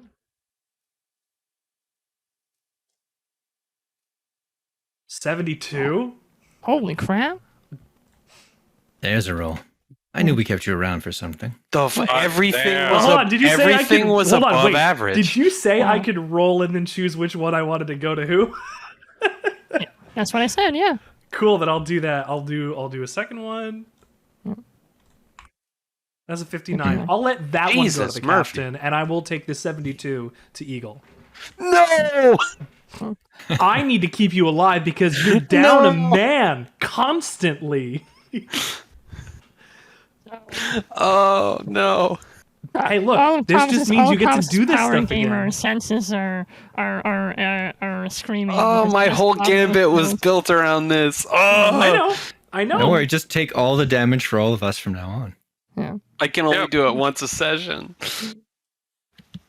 Then wait until you get damaged enough for it. All right. So wait, and the miracle worker was on which? Captain. Okay. So what happens as a result of that? I just heal a dramatic wound? Yeah, he spends 1 of his raises to succeed. He spends 1 of his raises to heal you a dramatic wound, and then he has 3 left over. So you heal 1 Wow. dramatic wound's worth plus 3 additional wounds. Wow. And I heal 6 wounds overall, And if you my heal count 6 is correct. Yeah. That's correct. Yeah. And Excellent what is job, the Cat hero Doctor. worker? Wow. What does the miracle worker thing do for you? It lets him automatically heal 1 dramatic wound if he spends a hero point and a raise. Nice. Okay. So instead of having to clear 5, I have to do 1 and a hero point. So there nice, you go. nice. Okay, so yeah, so Hale overall heals 8, and Jormanson heals 6. So And you go, our that's the reason doctor why you keep him does around. not look any better. By the way. So, but Jackdaw Fry has proved his keep once again. Both Hale and Jormanson come out. I was going to say smelling like a rose. Definitely not. Definitely smelling the opposite. Smelling like a pirate. Yeah, smell like a pirate. But Doctor. you got lots more help to Doctor, play with doctor. now. So You've outdone yourself. Mhm. Feel a new man. Aye, Captain. He says as he starts cleaning off his tools and things. There's certain things I can do when I've been stinking sober for a couple days. You're lucky you got me now instead of in a day when I've been back on the sauce. Well, you're not encouraging me to keep you stocked then, are you, Doctor? But don't worry. Don't worry. I know how it is. We'll save this up for special occasions. You don't understand. I have to go through the stuff in order to do it in the first place. I won't pretend to understand, Dr. Fry. I'll just be grateful. And I'll ask you to measure it out a little thinly. It might be a while before you can restock.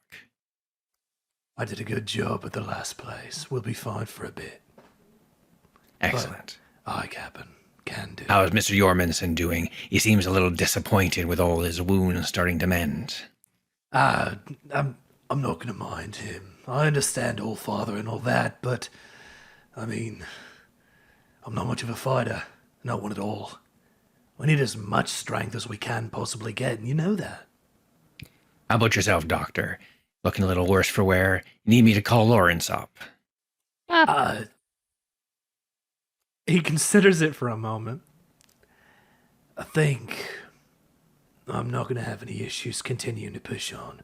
I've definitely seen worse. I don't doubt it.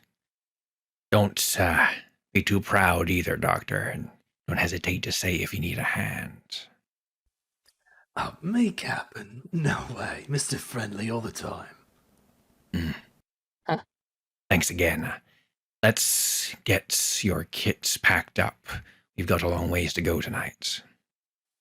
Aye. As long as I don't have to ask for the plan again. Who am I going with?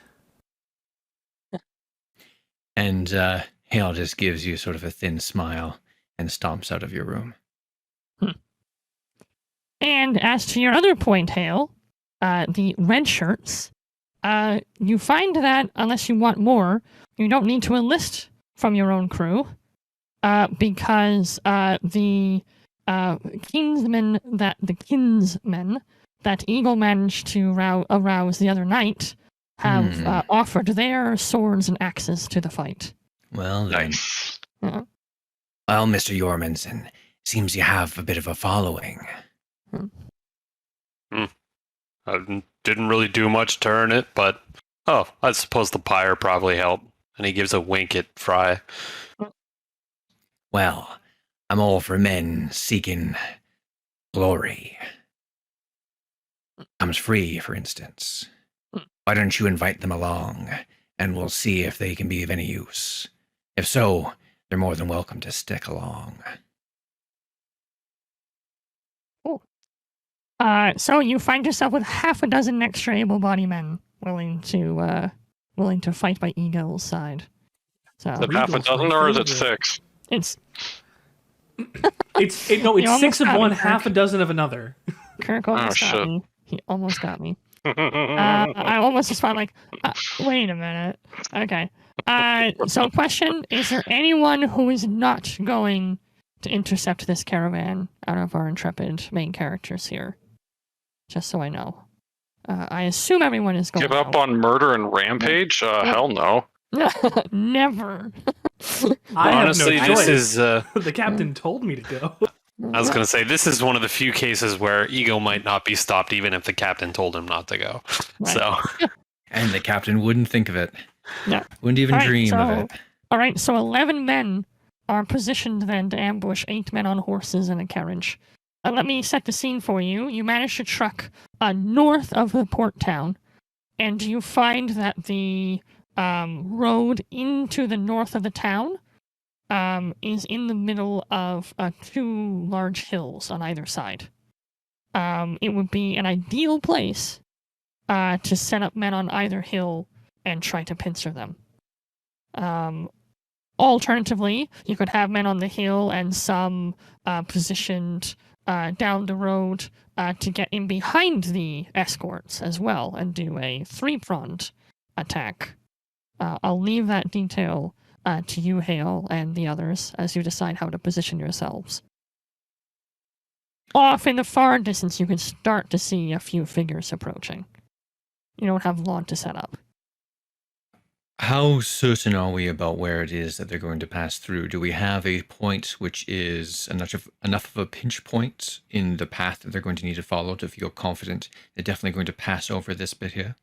Yeah, there's a decent section of the road where they'd have to pass between 2 hills. There's no way that the horses or the carriage would be comfortable climbing the hills. So there's There's at least one section My of their passing between travel. 2 hills. This So- is almost too easy. So there's a small section of the road where they would be very, very disadvantaged to not stay on the path. So you can be pretty much guaranteed that for that section at least, they will be there. So they won't suddenly randomly divert or something.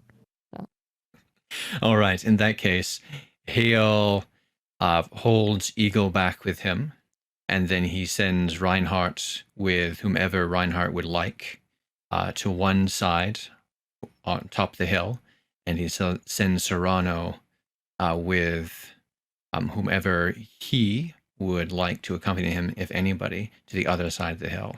And he keeps Dr. Fry off to one side so he's out of the fighting, but available to rush in if somebody suddenly starts bleeding out.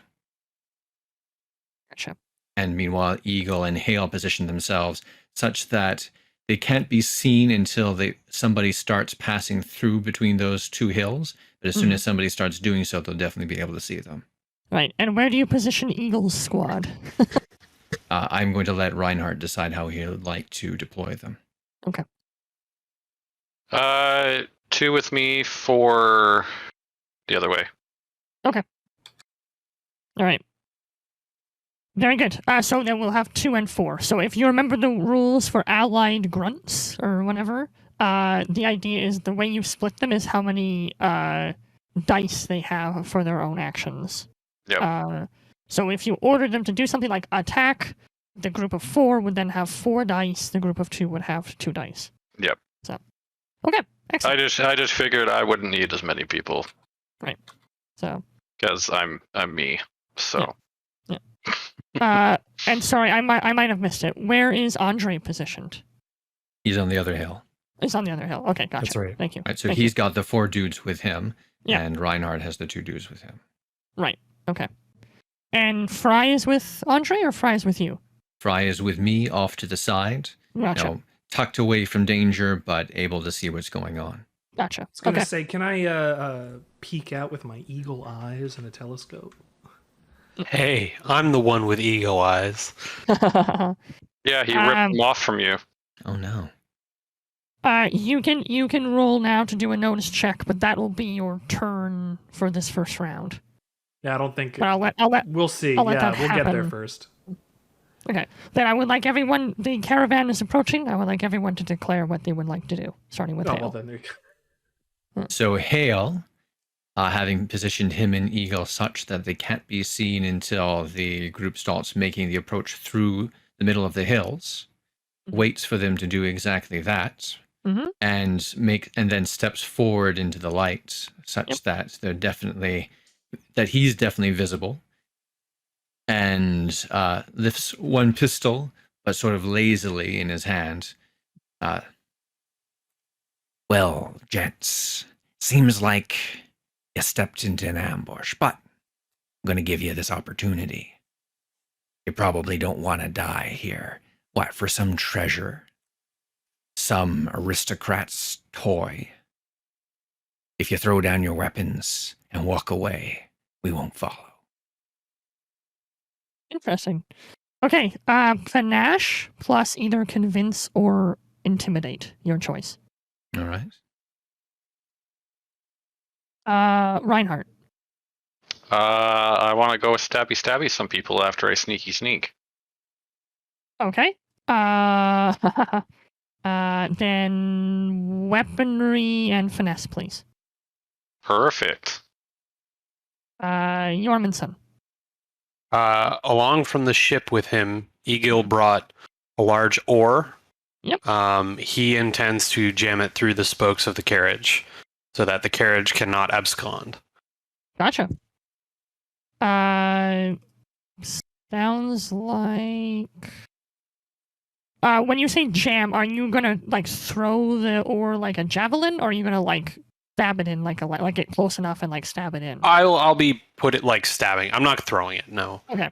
It's from the sounds of what's going on. Like it's not like the cart's moving at like super high speeds, right?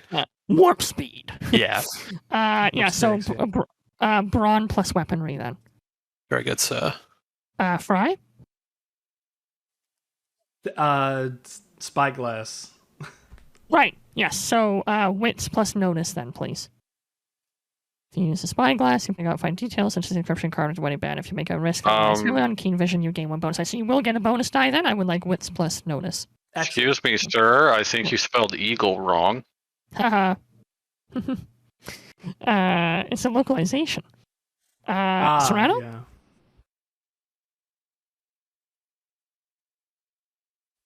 You thinking? Unmuted, just so he knows.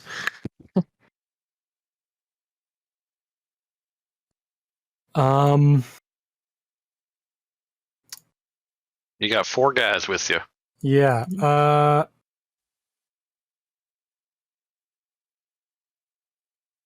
I think we're gonna join in with the rest of everyone and I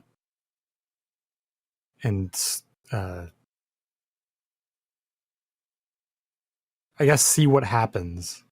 Like we're gonna wait a turn to see what happens. Okay.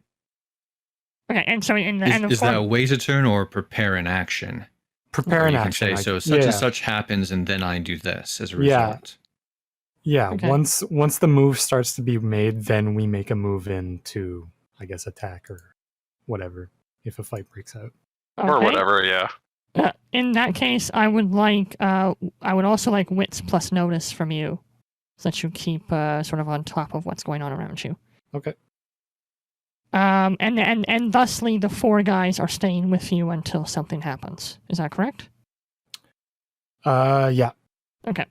The 2 guys with Reinhardt, what are they doing, Reinhardt? Are they also charging into the fray? I want to sneaky stab first, and then they can rush up behind me. Okay. Very well. They'll go at the end of the round anyways, so they'll be after you no matter what you roll. So. Good. As it should be. Okay, very good. Gentlemen, you know what you need to roll, so just before we go there, I want to ask about this, Nathaniel. Okay. Leadership. Spend a hero point to inspire a group to action. The group must be able to hear you. They can and they are of neutral or better disposition. They will do whatever you command so long as it's reasonable. They can all throw themselves off a bridge to certain death, for example. Depending on the circumstance, that is reasonable.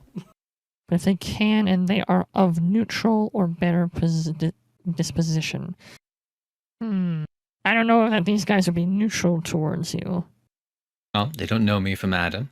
I've just given them an opportunity to save their lives. And they can see this huge Hulk with me, and presumably they can start to get a sense of the fact that, oh shit, he's not kidding. We really have walked into an ambush. It's true. And you don't get a fairer chance than that. Canon, they are neutral, so they will do whatever you command so long as it's reasonable. Plus, it is a hero point. It is a hero point. Yeah. Okay. The cavalrymen throw down their arms. The only person who might still be a threat is whoever or whatever might be inside of the carriage, which of course you don't have information on at the moment. Smart life choice, lads. Why don't you run off then? It's not worth dying for. And the cavalrymen, realizing that they're definitely not getting paid enough to get killed by pirates this day, take off, leaving the carriage with no man outside. Mr. Reinhardt, sorry to steal your fun, but there might well be more to do. Approach the carriage carefully, if you don't mind. Yeah, are we still in combat then? I'm still gonna have everybody roll, and we'll see what needs still to be done. So okay, please same still rolls. Yeah, please still roll when I asked you to roll. Some of those rolls might not be needed. We'll see.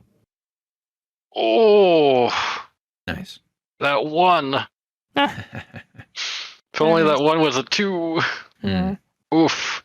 Yeah, anything 9 in this system is very painful. It's brutal. Rolling extremely poorly tonight. Sorry, I stole all your rolls from last week, Thomas. Yeah. It comes and goes, right?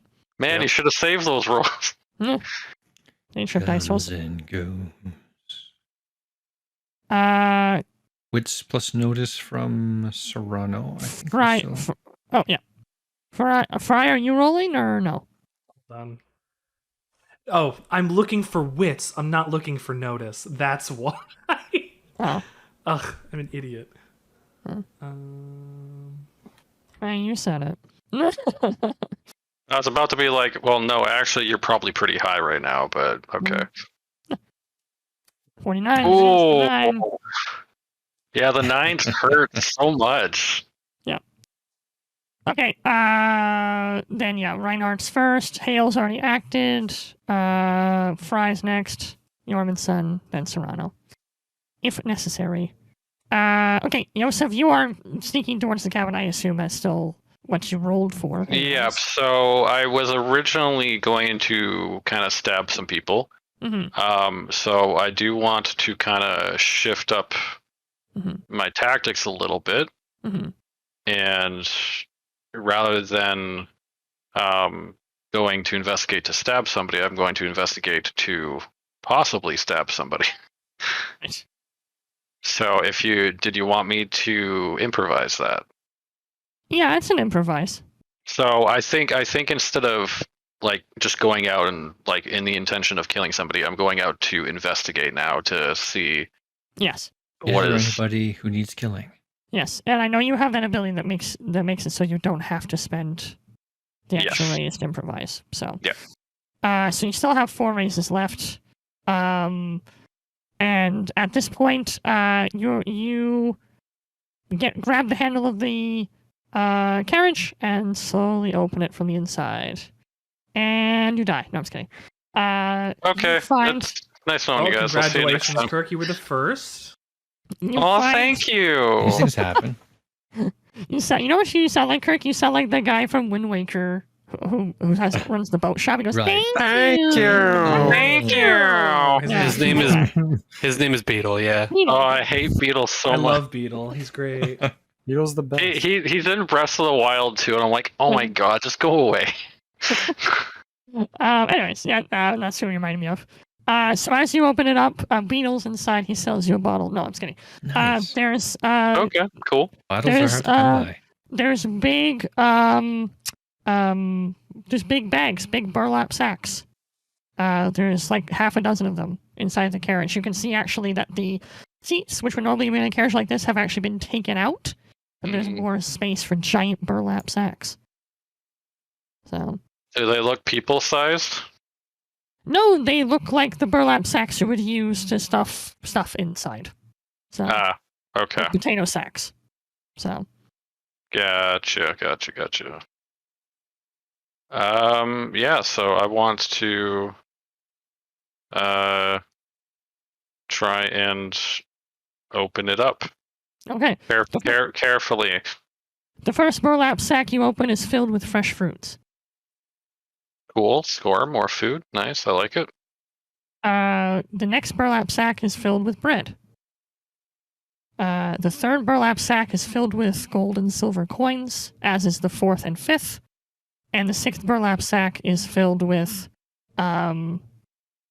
potatoes. But at the very bottom of the potato sack, you find a small case, identical to the one that Hale has. Uh-huh. Captain, I think we got something here. Very good. Bring it on out, Mr. Reinhardt. Everyone else, look sharp, just in case there's going to be backup. Oh, so it looks like we got extra provisions for the road, so, yeah, I guess. Potato never hurt no one. Don't mind if I do. Well, if you whip a potato at somebody's head hard enough, it probably could. Oh, then that's the whipper who's doing the hurting, then isn't Mr. Reinhardt.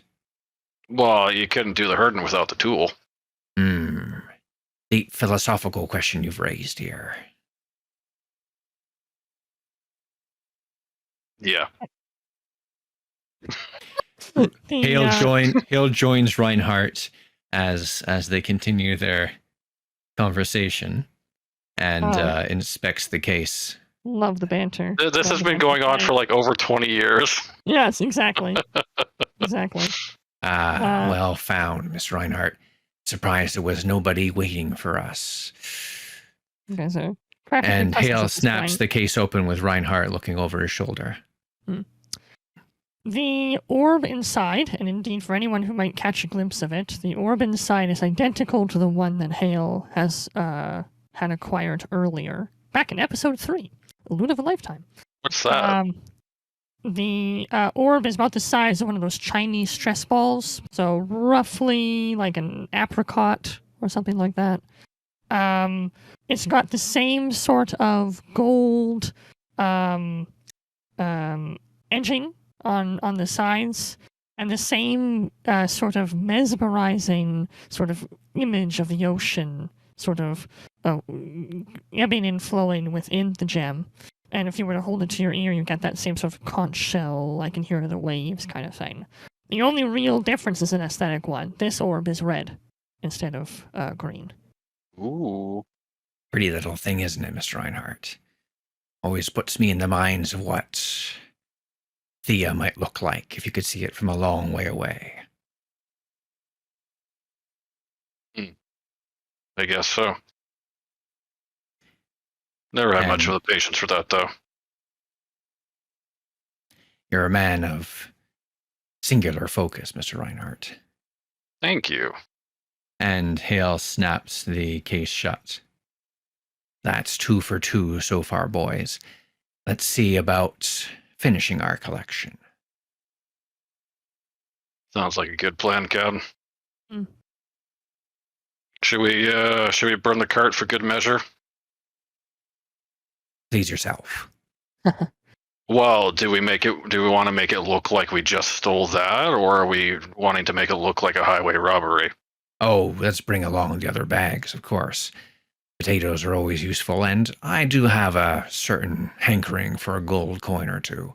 How about the rest of you? Well, Hi, Captain. I could go for some fresh fruit.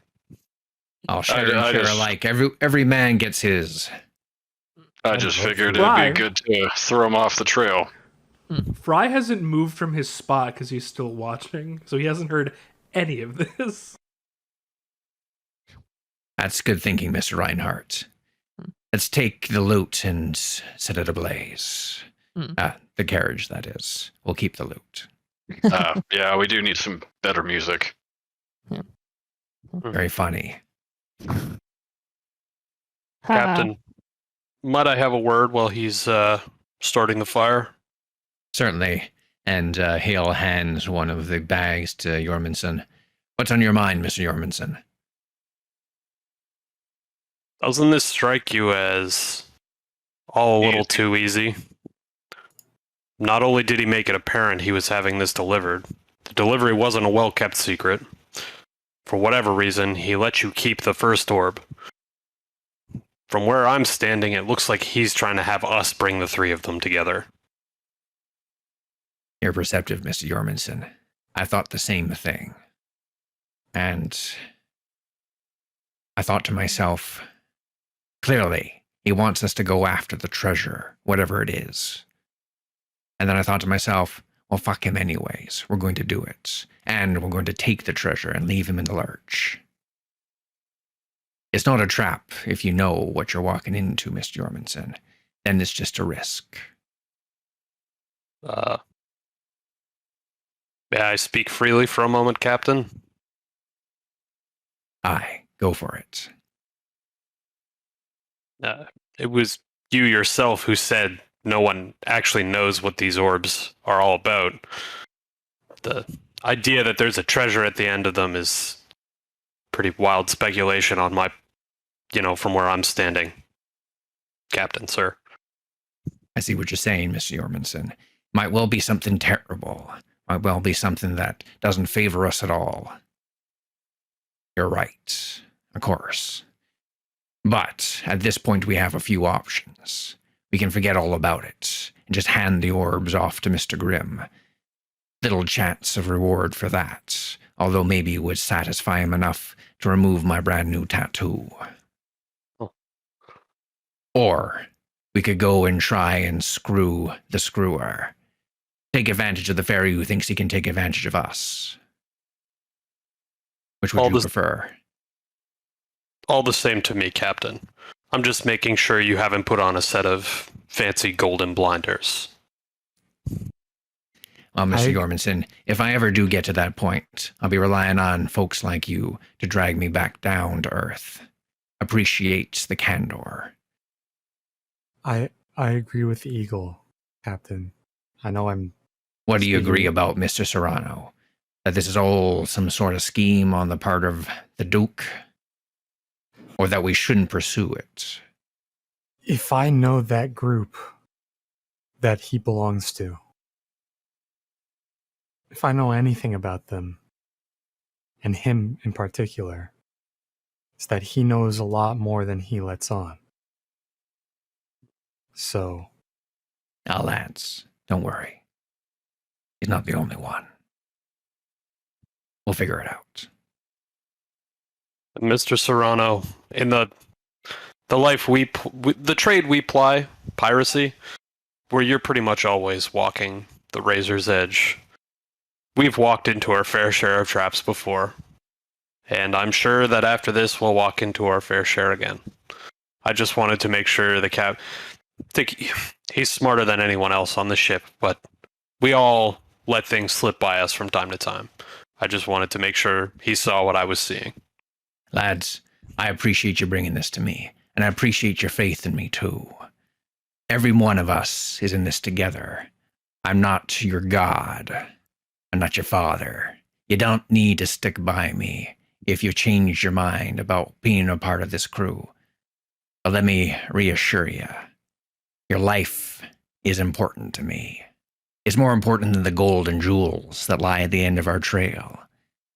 You being all right is what makes the crew, is what makes the Selene. Every one of us is the Selene and doesn't exist without us.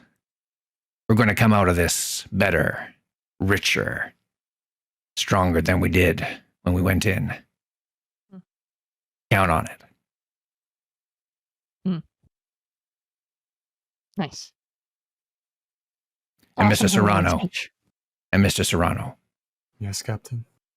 If you don't get home, if things don't go the way they ought to go, I know you don't want to stick by us. But if you have nowhere else to go, you'll always have a place on the Selene. As long as you keep pulling your weight. Speaking of which, and Hale pushes another one of the bags into your hands. Let's get going. Aye, Captain.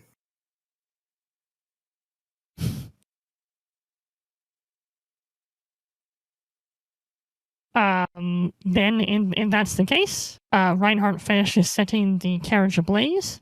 Yeah. And the group makes their way back across to the Selene. Eagle, the kinsman, clasp your hand and wish you all the best, but make it clear that they are not jumping on board the ship. I thought they wanted to die. So. Well, lads, if you ever change your minds, the All-Father's halls are best accessed by the sea. You'll know where to find us when next we stop in port.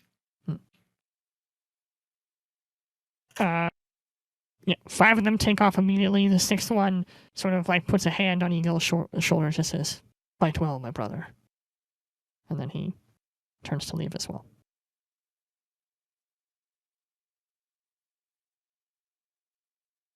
And... All right, we all head back onto the Selene. And scene. As you get back with that... and Selene. As you get back on the ship, I would like each of you to tell me what's the now that you're sure that the Selene is not rigged to die or not rigged to explode or whatever, or that there's like obvious traps or fairy runes printed onto the sides anywhere that we know of. And all of that. What would the first thing you would do as you get back on the ship be? We're going to start with, we'll actually just go in the order as normal, except that for reasons that will become apparent, I'm going to have Serrano, I'm going to have Jorgensen go last. Otherwise, we'll stick to the same order. So, So, starting with Hale, what's the first thing you would do, Hale, once you got back on the slate? So now the crew is untying the ropes. They're getting the ship out onto this artificial river so that we can make sail onto the open sea again. What's the first thing you would do back on the ship? The first thing Hale does is go into his captain's quarters and bring out the special little box he has full of the rune-etched bullets. And he'll take his gold rune-etched gun and he will load one of the bullets into the gun, snap it closed, make sure that the powder is tamped down well, stick it back in his bandolier, and then after playing the bullets remaining in the box through his hands, pour them all into a little pouch that he then hangs from his bandolier. Cool. Probably going to need you all. Cool. Reinhardt, what's the first thing you do back on the ship?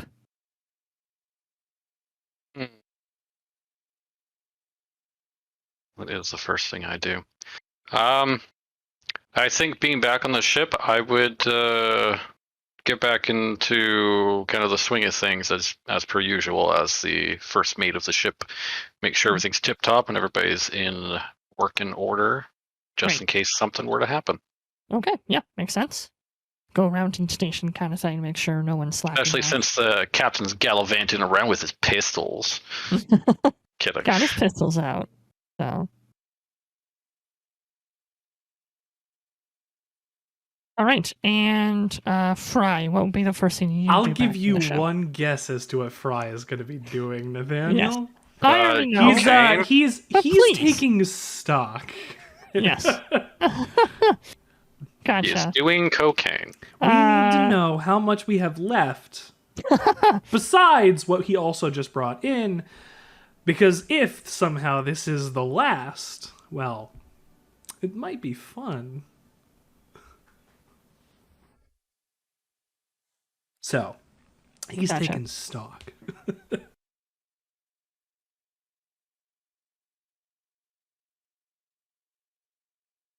Excellent. Understood. Serrano, what's the first thing you do back on the ship? Andre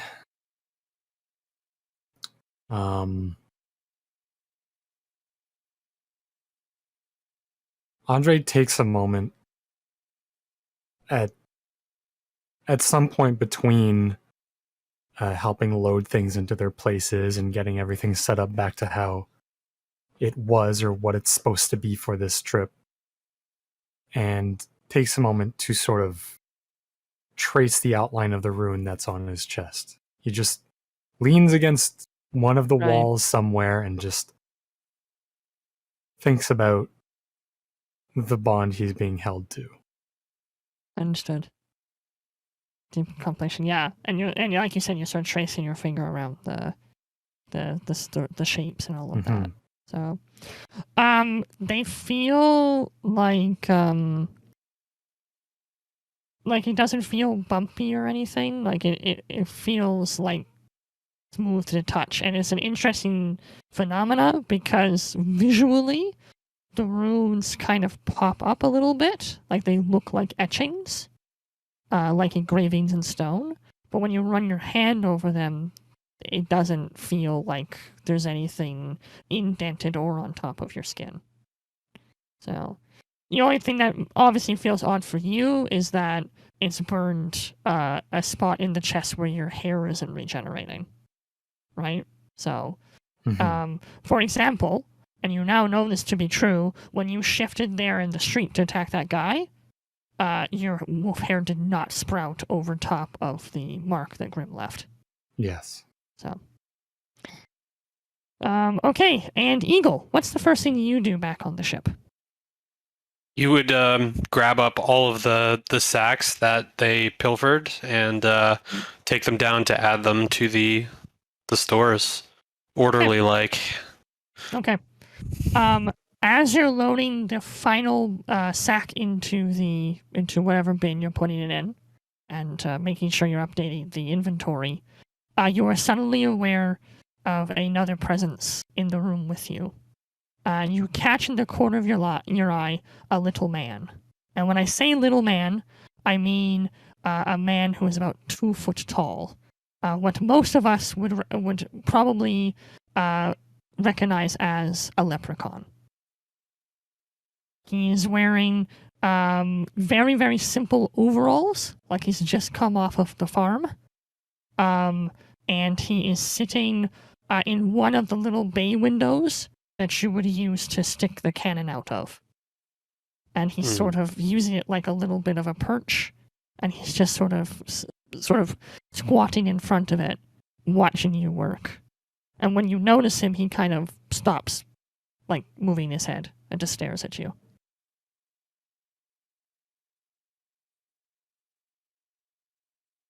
All right. We haven't left port yet, so you still have some options. What are we doing on the ship, friend? You are the one they call Eagle Jormungson, yes? Might be that I am. And do you consider yourself a mighty warrior? I've been considered a mighty warrior. That's not for me to judge. I am one of the sheep, a race of creatures that dwells in these isles and beyond. You are aware, I know, of the one they call Grim. Astutely. Yes, I understand. I will be quick, because he has eyes everywhere. The birds of the air and the fish of the sea, they serve him now. But not all she serve him. He is a false king, and he will fall as such. And the leprechaun looks back at you for a second. I understand that you are on the quest for items that he is after. I have heard of these items.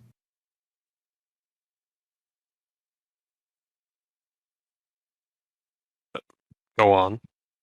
I know also that this Grim, he seeks for you to collect them and bring them back to him intact. However, there is another thing you can consider.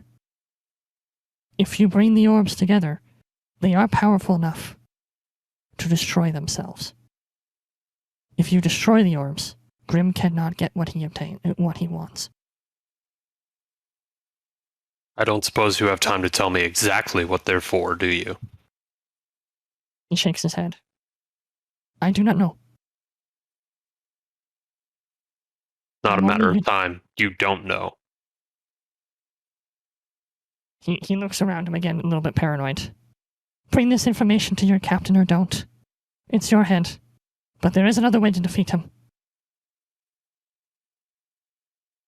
And without another moment, the little man sort of leans back in through the window and explodes into a flock of butterflies, which makes their way into the opening.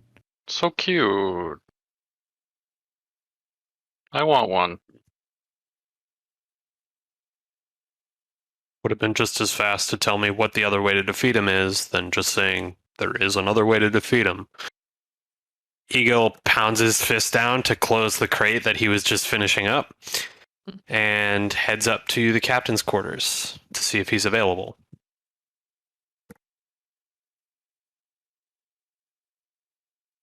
He is. At this point, Hale, All you right, probably just coming out, having put your bullets in the bag.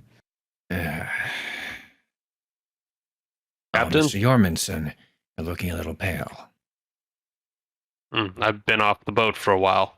Need to get my sea legs back, I suppose.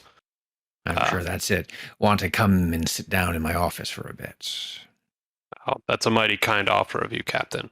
I would be happy to partake. By all means, then. I'll join you for a little refreshment.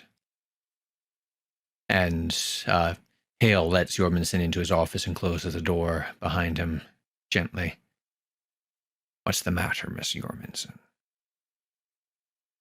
As I was restocking the inventory, I found among the hull A small man.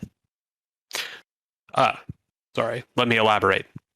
Small by convention, not just as everyone is to me. About 2 feet tall. Now that is indeed small. Go on. He claimed to be she. He told me that this Grim is a false king, which is something that actually interests me a lot because I wasn't under the impression he had any power over the she here, but that's here nor there. Worrying. But not all you came to tell me, I imagine. He told me a few things. The first is that he's aware of what Grim has asked us to do. The second is that we have a few options.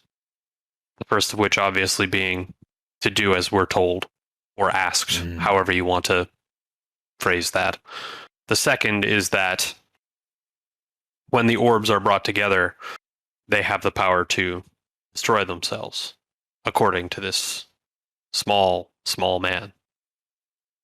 Is that a fact? I asked him very specifically what the orbs were for, trying to prize whether or not there was a treasure, anything to that effect. And he simply answered with a paranoid glance, and I do not know. Whether that's true or not, I couldn't say. The she don't tend to lie, as a rule. They'll misdirect you, but if they say something flat, you can be sure. The last thing he said was that there is another way to defeat Grim. On that, he made no elaboration, I'm afraid. Defeat him how, I wonder? Merely his aspirations in this world, or altogether? Well, thank you, Mr. Jormungson. You've given me a powerful lot to think about, no mistake. If you wouldn't mind sending Mr. Reinhardt in after you. Understood. I will keep you appraised of any further she movement on the ship, Captain. You seem to be a bit of a magnet for it, Mr. Jormungson. You have seagulls on the one hand and little men on the other. Do keep your eyes open for what might come next. And Eagle takes his leave of the quarters. Reinhardt! He looks up when he yells that, assuming he's in the rigging somewhere, as usual. Yeah, what's up, Eagle? The captain requests your presence. Oh, yeah. I'll be right there. Eagle turns and gives the customary knock of Reinhardt will be right there. And heads back below decks. Okay. All right. Well, eventually then, Reinhardt indeed joins with Hale. And... All right. Reinhardt finds Hale looking out the window, the porthole of his little office here, of his captain's quarters, hands clasped behind his back. Mr. Reinhardt, close the door behind you, would you? Of course, Captain. What do you think of the plan? What plan is that? I'm trying to steal a march on a Fey Lord. Clearly been double dealing since the day he was born. Who knows how many years ago? Well, all I know for sure is they're not something we can trust. And it's still kind of bothering me that they just agreed to it so haphazardly. Aye. Like it was no matter what I said or requested, they were going to do it. Exactly, And Mr. Reinhardt. if this contract is so binding as it were, then he needs to follow through with what he promised. Hale turns from where he was looking out the window, and his expression is rather grim. Not with two M's, though. Uh-huh. Exactly, Mr. Reinhardt. I was glad when you did that, because it clarified some things for me. put on a brave face in front of the boys, but we're in a difficult position. Grim was clearly pleased to offer you the world, anything and everything, which means one of two things. Either he doesn't expect us to survive, or he knows us, that he's given us something worthless, something that won't last. If you ken my meaning. All our world worthless. Aye. We may not have had the best life, but it's been our own, and I couldn't think of any other place to call home. Nor I, Mr. Reinhardt, nor have I ever imagined needing to do so. But I suspect that things may be coming to a terrible point. And now my point for summoning you, Mr. Reinhardt, speaking of which. And Hale pulls open his jacket to reveal the mark that Grim has left on his chest. I made a deal with the devil, specifically me, so that I could be the cutout point, if cutting out needed doing. And Mr. Reinhardt, you're the best man I know for cutting things out. If things come down to the wire, and it's either give Grim what he wants, or the crew suffers, well then, I have a third option. It's you, Mr. Reinhardt, and me, and your sword. You understand? Yes. Clearly, Captain.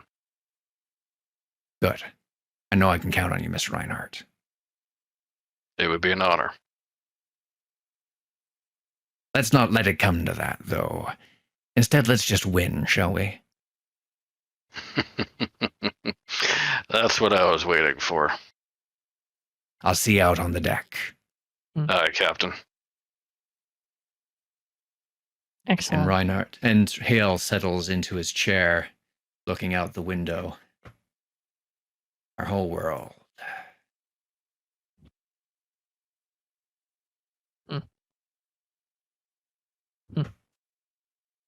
Excellent. Gentlemen, 2 orbs in your possession. Yeah. Too easy? Perhaps, but there's still 1 orb left to grab. And when all 3 are together, what will the crew of the Selene do? We'll find out soon, because next week we are back with Tossed Ashore, episode 6, the final episode, Swept Away. Until then, thank you so much for playing. I hope you had a great time tonight. Episode 6 is coming. Fabulous. The grand finale is just around the corner. See you all soon.